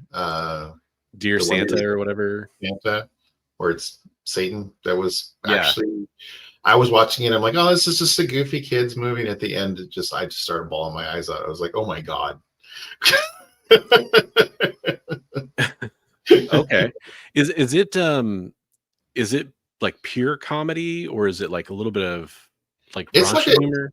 No, it's like very much designed for like you could probably watch it with your daughter. It's like, oh really? Okay. Yeah, it's very much a kids movie. Like it's kids humor. But just kind of a dark version of that. Not even really that dark. It's just because it's Satan, right? I mean, like that's right. But Jack Black plays such a friendly, jovial character that it's not scary or anything like that. So I gotcha. Yeah. So Jingle All the Way. That's that to me is kind of, I lump that in with like Santa Claus. I think it's because I was getting, that's like the time period where I was getting just old enough to be like Christmas movies, and like they were kind of becoming maybe a little more commercial with like, you know, Tim Allen was a big star at the time, Arnold Schwarzenegger was a big star at the time. I think that's part of my kind of lukewarm reaction to those films. It's not dark, but it is Satan. I like that. Yeah, it's not dark, but it is Satan. No, it's cool. She's but it's toned down so much that it could be watched with a kid. That's all. Nice. Saying. Yeah, it was very much a kid friendly movie. Derek, you're talking about my hipster phase, brother. Cool for Christmas hipster. One story I have to share. So one of my favorite Christmas movie moments is, so I was a projectionist, and I've talked about it before. One of the things you do as a projectionist, I was a theater manager, but I did the projection stuff. I built prints for movies back when they came on multiple reels, and you had to splice them together. You've seen Fight Club. Most of you understand what I'm talking about. I was going to mention Fight Club. I was waiting. And I've got some really cool stuff. I've got like a Star Wars episode. I think I have a Star Wars episode 3 trailer, like the entire film for it. I have some frames from like Spider-Man, the Tobey Maguire one, like just some kind of stuff that, you know, is random kind of cool moments for me. But there was this movie that came out, and nobody at the time before it came out, nobody knew what it was going to be. Like nobody understood what it was going to be as a cultural phenomenon. And I was bored. I was tired because the thing is, like, the theater would shut down. You were building these prints, and then afterwards you'd have to play them, make sure all the splices were good and all that kind of stuff, make sure the sound worked. And so I invited my friend Wes to come watch this movie with me. And I said, come watch it. We'll go play some PlayStation or something like that afterwards. And he kind of agreed to do it. They were usually down to come watch a free movie just to help keep me awake. That movie was Bad Santa. And I remember kind of going around after that and telling everybody, like, hey, that Bad Santa movie is going to be like, that's going to be something people are going to remember for years. And everyone was like, I don't think so. It looks really dumb. And I was like, no. It's hilarious. And so many things in that movie, are you effing with me, kid? Like, just so many of the things from that movie are just so great and timeless. It's a great one. Some new people in the chat. Yeah, what's up, Chaos Prime? How's it going? We got we have the actual Dracula himself in here. What is up? How's it going? Merry Christmas, happy holidays to everybody. Jay says he still watches the Albert Finney 1970 Scrooge every year. Awesome, very cool, classic. I'm trying to think what else. I just watched kind of in that horror thriller genre of Christmas movies, I just watched Better Watch Out from 2016 the other day. That's a good one. I won't spoil the twist for anybody. There's a twist. I'm sorry to say there is a twist in it. But it's basically like a home invasion kind of thriller version of Home Alone, for like a more adult. Definitely not a kids movie. There's a Christmas movie, Home Alone, right? Yeah, Home Alone 2. I ostensibly the third one, even though I've never seen it. I love Home Alone. All the Chris Columbus movies are very good. There's a really good Paul Giamatti Christmas movie called The Holdovers about him being a professor. Oh, yeah, it was really good. I enjoyed that. It's like in the 70s in New England and Boston, I think, around Massachusetts. And he has to stay at a university with a couple of students that don't get to go home for the holidays, and kind of builds a relationship with one of the kids. It's really cool. Polar Express. Yeah, that's a good one. That's a good one. Polar Express is classic. Some people, it's too Uncanny Valley or bad. I was just thinking Uncanny Valley. Yeah, it's like, but I like it. Yeah, no, it's good. I like it. When I worked in an electronics store, I remember we played that all like kind of Christmas long on all the TV, because it made all the TVs look really good at the time, especially. Speaking of great music though too. That movie, great music. Yeah. Yep. Yeah, that's I can't remember now, but is it John Williams? I think so. Maybe. Or maybe it's Zimmer. I can't remember now. It's one of the classics. So how about here's the other genre. How about movies that aren't obviously Christmas movies? We've mentioned a couple of them already, but take place at Christmas. Do you have any of those kinds of movies that you like? Well, we said Gremlins was one, right? Gremlins, yep. Gremlins is even maybe a little bit more than that though, because they use enough of the Christmas setting, like lights and stuff get used as weapons and all kinds of things like that, right? Gifts get used as weapons. You don't really think of it as a Christmas movie. I mean, but yeah, it does. It's it is. You're right. It's one of those ones where like you can kind of like, if you're just thinking about Gremlins, you don't necessarily think Christmas. Right. Iron Man 3, says Richard. There we go. Yep. Yep. Pretty much any Shane Black movie. Returns. Okay. Yep. Nightmare Before Christmas. That's a good one. Yeah. Good one, Chaos. Yeah, I love that one. One of my favorites in this kind of subgenre is The Green Knight, which is... Oh, yeah, that was a good movie. I watched that just recently. Yeah, kind of an Arthurian, kind of movie. Tells a real story, but it is obviously heavily dramatized and like surrealist. But it is actually kind of, honestly, like a lot to do with Christmas, but you don't really necessarily think of that moment to moment while you're watching it. But yeah, it has a lot to do with Christmas. Hey, what's up, K-pop? Good to see you. Hope you're doing well. Yeah, I know. No, you've been, I'll just say, busy with a lot of things, and I hope things are going well. Citizen Kane. You know what? Here's a guilty cinema sin admission. I've never seen Citizen Kane. Oh. It's on my list. I need to watch it. I have a really hard time watching old movies that I've never seen before that are like, I mean, that's an old film, right? Like Orson Welles, we're talking old. Although he's in some newer movies too, I guess, which is kind of funny, but yeah, legit. So yeah.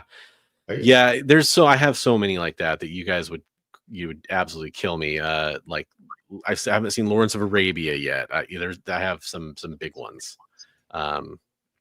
Bridge on the River Kwai. There's a few.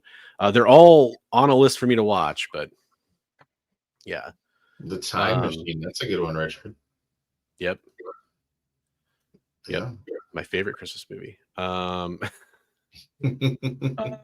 Oh yeah, speaking of Shane Black movies, The Nice Guys is another good set at Christmas time. Lethal Weapon's another like classic example. I've got like a moth in here. Hey, what's up? Happy upside down Christmas, Mad Spidey. Or yeah, you're happy. Are you Merry Christmas or Happy Christmas? You said Merry, but I don't know what Australia prefers. Yeah, so Lawrence of Arabia is one that I want to watch. The UHD 4K release since I haven't seen it, and it's kind of one of those ones that's a little harder to get. So I'm waiting for the right moment to pick it up and watch it that way, Cliff. But yeah, it's definitely one that I definitely want to check out, of course. I gotta figure out what that clip I sent you with Chris Kattan and that super violent Santa. I don't know what movie that's from. Oh, that's from Santa's Sleigh, I think is what it's called. The Santa's Sleigh. I was like, I think so. Is that Fran Drescher? He's drowning Fran Drescher in the punch, and then he kicks Chris Kattan through the. Chad will get us on this one because I know that's like a cult classic Christmas movie, but the name kind of escapes me. Am I right about that one? Is that Santa's Sleigh? And then yeah, somebody mentioned it earlier, but Black Christmas. Black Christmas is a phenomenal movie to watch. This is one of those ones that's actually at the cusp of it's kind of hard for me to watch. It's a 1974 movie, so I had never seen it before until last year. But the original, don't watch the new ones. The original Black Christmas is kind of the prototypical modern horror movie in some ways. I know there's a lot of people that debate that, but that's another really good one. It's a little cheesy as far as the villain goes because it's a little cheesy. But that's kind of it plays on the trope of the call was coming from inside the house. So yeah, there's kind of a whole plot device about that. Oh, cool. Yeah, it's a very cool one. There you go. Yeah, Christmas Bloody Christmas. I saw that last year. Kind of a very what if Santa was the Terminator horror movie on a low budget kind of, but it was fun. Depending on whether you're educated or not, most Aussies say Mary. Non-educated, you won't want me to put it in the chat. Oh, interesting. Okay. When I lived in China, you would see posters of Santa everywhere all year round because they find Santa cute. Oh, that's cool. That's cute. Santa from Futurama. Everyone's on the naughty list. Yeah, that's a good one too. Good representation. I love The Night Before, which is it's a Seth Rogen comedy with a couple other great stars in it too. Anthony Mackie and Joseph Gordon-Levitt. Yeah. The Christmas party, right?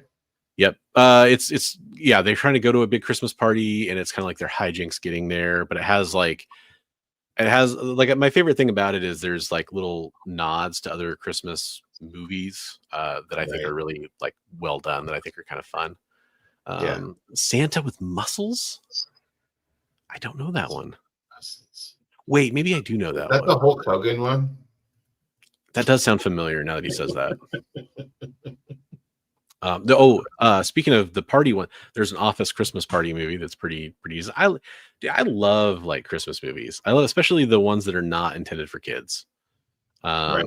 I love a lot of those too, and I love watching with my daughter. She's at the perfect age for it. But the ones that aren't intended for kids are just so fun. What's the Bad Moms movie? That one has Christmas. Oh yeah, they did a Christmas movie. Yeah. Yep. Good one. There's a couple great ones too. Set at Christmas but have almost nothing to do with Christmas. Eyes Wide Shut is a good one. Trading Places kind of is a Christmas movie, but definitely takes place at Christmas. One of the ones I really wanted to mention is In Bruges, which is a great film. It takes place around Christmas time. And actually a Christmas movie. Really underrated Nicolas Cage movie, The Family Man. Oh, that's a really good one. That is kind of it's got kind of a very full-on take on the whole like Scrooge, what if this never happened kind of a thing. Really good. That was the one where it's kind of like, it's a kind of It's a Wonderful Life kind of thing too. Like, that's what I meant. Yeah, thank you. To live a whole nother life where he wasn't the way he was, right? Yeah. It's a fantastic one. Hey, Merry Christmas, Comic Ozzy. Speaking of Aussies, no, just kidding. Different kind of Aussie. So yeah, that kind of about does it really for. Do you have any others that you wanted to throw in at the final minute there? No, I think That's like, what's like for you, like Christmas music? Like I don't know, a lot of my stuff has got like that almost frantic, like Carol of the Bells, or like I love the was it the Merry Christmas Sarajevo by what's the name of the band? Can't think of the name of the band. I can't pull it right now off the top of my head, but yeah, I know it. Yeah. Yeah. But you like and do you like Trans-Siberian Orchestra, that kind of stuff? Trans-Siberian Orchestra. That's something. Yeah. So I like it, my Christmas music almost has like this downer tone to it. Well, I'll go along with that because one of my favorite, I love Elvis Christmas, which kind of has like a blue Christmas, bluesy kind of feel to it. It's not all downer really, but his it's a little more somber than typical. I was in choir in middle school through high school, and so I did, and I think in high school at one point I was in like 5 choirs, and so Christmas music is a big thing in choir. So I liked a lot of the choral performances and like Latin. There's a song called "Salvation is Created." It's a Russian Christmas song. It's really, really awesome. It's really bass heavy. It's made for like a bass choir. There's quite a few things like that I like. I like a mix. So I also worked retail for a really long time. So a lot of the really typical Christmas songs I can do like once or twice and then I'm done. Right. And it's funny, there's so much like pop Christmas stuff that I've never heard that like if I'm doing like Spotify or something like that, it comes up sometimes. I'm like, oh, interesting. Like this actually isn't that bad. Who did it? And it's an artist that surprises me. I like Kylie Minogue's Santa Baby probably more than I like Eartha Kitt's or something like that, which is probably sacrilege to most people. But did they put on Spotify at work the other day? They put on Krampus Christmas. That was really good. Yeah. That's like one of the channels on there. It was really good. Isn't it like metal? It was the kind of music I was talking about, where it's just very, Yeah, exactly. Jay, 100%. Yeah, no, it's one of those things where it's like I love, I like Trans-Siberian. We were just listening to that earlier today or yesterday or something like that, I think. I do like that. But honestly, Christmas morning, Christmas Eve night, like I'm doing a family thing, we're probably most likely listening to like Celtic Christmas music is probably because it's there you go. That's really good too. It's usually beautiful, usually no vocals, but not quite, it's not just the standard arrangement you're used to hearing. It's got a little bit of a different sound to it. So it's a little bit more relaxing, I guess. You can talk over it. You don't have to fight the music to, you don't have to be singing along every 5 seconds either. Right. And the Charlie Brown Christmas music too. I love that. Yeah. Yep. Oh yeah. We talked about that earlier. That's good stuff. I do want to tease next week's show a little bit before we start winding down too much. The biggest thing I want to tease is I think so next year we're going to do, we talked about this earlier. Hopefully you're still cool with this. Our favorite comic pickups from 2024. Yeah. And then kind of what we're changing in our approach to 2025, if anything, or like, what we're kind of looking for, if anything, kind of tease that idea a little bit. The other thing we're going to do probably on the show is go through the community art submissions and pick our favorite pieces with the, kind of refresh everybody on the artists and their pieces and kind of pick our favorite piece or pieces that we're going to move forward.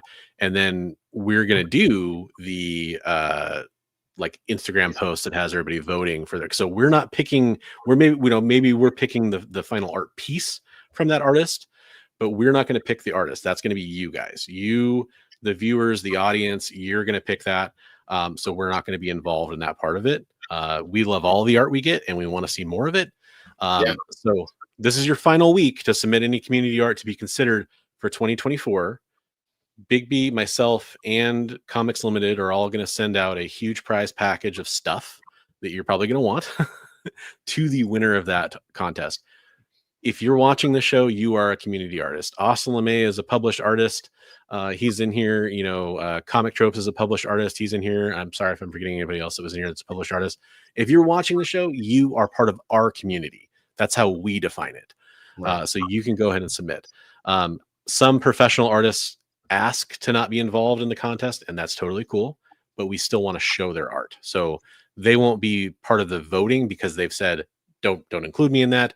I'm a pro, but we still are going to show off their community art because they're part of the community art. They're not going to win the prize package though. They put their art in to encourage other people to say, hey, like, start now and eventually you can get like this. Just practice, So that's kind of what they were trying to do. They're trying to encourage people to do art. They want more artists. The more the merrier.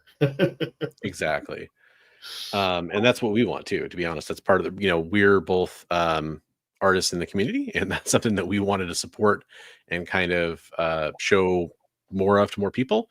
And I think that's been pretty successful so far. So I'm excited to see what we can do in 2025. I really hope we get kind of more going on that front. We get more submissions. That would be one of my goals for 2025 for us is kind of make it a bigger deal every week. I think we have a little bit of a backlog of stuff too to show, right? That we haven't shown yet. Things. There's a few pieces, and I'll make sure that they're part of what we show next week. Okay. I guess I'll do this too. Do whatever you feel, buddy. I'm just since we're talking about community art. We can do the show all night. I don't care. Well, unfortunately, I do have some stuff I have to go do. But since we're talking about community art, I will show a seasonal piece I did. You probably saw it on my Instagram. But this is after Norman Rockwell. This is kind of my take on his classic kind of Santa piece that I did. Very nice. So, kind of this is the kind of stuff if you're capable of doing art like this, if you're capable of doing practically a stick figure, if you're capable of doing something that's, people are going to buy from the original art from you, submit that artwork and we still want to see it. Like I have friends who draw and we'll be showing each other stuff and they're like, this is terrible. And I'm like, no, I really like it. You'd be surprised what different people, just because it doesn't match the vision that you originally maybe had in your head of what you were trying to do, doesn't mean other people won't appreciate it. Yeah. So, well, the fun thing, so with this one, the fun thing I wanted to do with this, I'm just showing a tab, so I can't really zoom in. I guess I can do like that. I really wanted to play around with like that weird coloration thing that Norman Rockwell does. Guys, I remember Frank Cho talking about Norman Rockwell, and I've been looking at some of his art since we had that conversation with him on stage at Washington Summer Con. And so that's actually, drawing this was one thing, and I kind of drew it kind of for my daughter a little bit because I wanted to show her. But the coloring is really what I wanted to focus on, because he has that really kind of, I would almost say like unique, almost like watercolor-esque kind of color thing where the colors come together. And then his Santa is like very sooty too, which I think is really neat. So I worked some of that into like, there's some yellowing in the beard and some dark spots on his skin too that kind of show off a little bit of that. But it's fun to try to like recreate that. So yeah, like Chris was saying, he came down the chimney, right? Yeah, exactly. Whole family at the same time. No, I think you did the cheeks. You got a really good beginning of that color palette there, and yeah, it's going to be it definitely something to strive for. Try to work on that.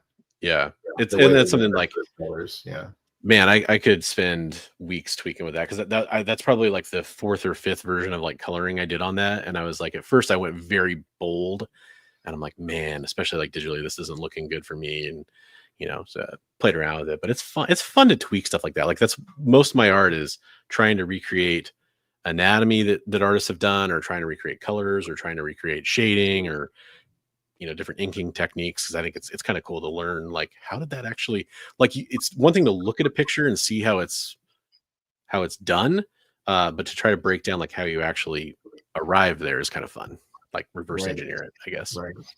So that's the kind of stuff I love. But I also love seeing all of your community art, so let's make sure we submit that. We both love seeing it. It's one of the coolest things we do on this show. So final week, get those submissions in. Every single one. Yeah. Hey, Ben. Thank you. Up, Ben? Ben, I haven't got your package shipped yet. It's just been crazy with the holidays. I will get it out. Thank you for. Ben is the one who won my membership drawing. Oh, right on. Oh, that's right. That's right. Yeah. Congratulations, Ben. Yeah. And speaking of that too, anybody watching, two quick things. One, if you're waiting on something from me, and you are a channel member or like from the show from the last couple of months, there are still some things I have to go out. I finally finished up the last Heroes for Heroes stuff, with the exception of the two people that I never heard from. So hopefully I do hear from them. I'm holding their stuff at least until the next Heroes for Heroes. Let's put it that way. So no worries there. But if you are watching this, definitely get a hold of me. And then now I can kind of focus on other stuff. I was also waiting on some money for something that somebody owed me some money, and it finally came through like literally today. So some of the shipping money I needed to ship out some of that stuff finally arrived. So after Christmas, give me a couple days for the holiday, I'll start working on getting those packages out. And if you did get something from either the art stream or from, if there's something that you're expecting and you haven't seen it, please feel free to reach out and we'll try to get it squared away. There's the one piece that I drew that Travis is inking and coloring is still being done. So the guy who reached out was like, hey, status update. So yeah, definitely feel free to reach out and find out status updates on things, or we don't want anything to fall between the cracks. So yeah, just make sure to hit us up. Yeah, that's a good clarification, because I say I'm done with Heroes. I'm done with the stuff that I was responsible for shipping out. If you're as far as I'm aware, if there's something out there you're waiting for, let me know, and I'll get you in touch with the right people. We'll make sure we take care of that. It was a lot of moving pieces, and we appreciate everybody's patience with all of that. Everybody was awesome about it. And then I guess the last thing I'd say is anybody who's watching this on the rewind, or if you're here at the end of the stream, if you have a favorite like Christmas or holiday tradition that you wanted to share with us, something you like to do, I'd love to hear about that kind of stuff. If you want to leave a comment down below letting us know about your favorite holiday traditions, your favorite music, Christmas movies, games you play at Christmas, activities you guys always do, that kind of stuff. I always love hearing about people's Christmas traditions. So if you're willing to leave that in the comments below, I'd appreciate that. Even if you're watching live, feel free to do that, because it enriches it for people who watch it later. Maybe even people who are watching it next year at Christmas time. They're like, they read those comments and stuff, and they're like, oh, this is. Maybe they didn't, they didn't reread the chat, but if you put that stuff in the comments, it enriches that for people for later on. So we do appreciate that. I love Steve's comment, the airing of grievances. The airing of grievances. That's right. But with that said, until it was feats of strength. It's not over until you pin the person. Yeah. But with that said, I think we are kind of again, we could go all night. My best Christmas present is having a really awesome co-host here, a really awesome partner in doing all this. It's been enormously helpful in motivation, in ideas, in making this show as awesome as it is. So I'm really thankful for Brian and all his help that he's brought forward, as well as, he's amazingly generous, obviously, too, which I very much appreciate, but just all the things he does, and his wonderful way of looking at the world has really helped out quite a bit for me, as it's been, and I'll be honest, it's been kind of a dark year in some ways, but Brian's been a bright spot, so appreciate that, man. We both, lift each other up when we need some help, so appreciate you too immensely, and for having me along for the ride. And absolutely, and everybody, like we've been saying recently, everybody in the chat, we appreciate you guys. Just we can't say it enough. You guys are awesome, and huge part of the show. And Bron's, like, you are super important to me, one of my best friends in the world, and appreciate you, and so happy that I've gotten to know you as a good friend. Thanks, man. Same here. And this is the very final message. I want to make sure we absolutely just kind of iterate here. In all seriousness, be safe out there. You never know when Roy Thomas is lurking around the corner. He's trying to take credit for creating you. You never know when Sydney Sweeney is waiting there to just entrap you with a lingerie under the trench coat. These things can happen to anybody, folks. So you got to be careful out there. And like Richard says, make sure that you go down the chimney one family member at a time. We don't want a repeat of that massacre that Comic Tropes had to live through. It was sad. He's still upset about it to this day. No, but in all seriousness, be safe out there. Don't do anything stupid. If life stresses you out, I know holidays can be hard for a lot of people. Do what we always say: go and read some comic books. Go and hang out in some of the community groups, because there's a lot of people that are still active even on the holidays, and try talking to them. Try to find your positivity there if you need to. But I hope everybody has a Merry Christmas. I hope everybody has a happy holidays. We will be back next week for a very important show, so definitely tune back in next week for Best Coast Comics. Next Monday, 8 p.m. Pacific, 11 Eastern. If you're over there, that's great. We'd love to have you as well. And practice those safe chimney practices. Love it, everybody. Human centipede sequel. Human chimneypede. Chimneypede. There we go. We may have something new. We're creating great entertainment here. Have a Merry Christmas, everybody. Merry Christmas, and we'll catch you on the next one. Bye.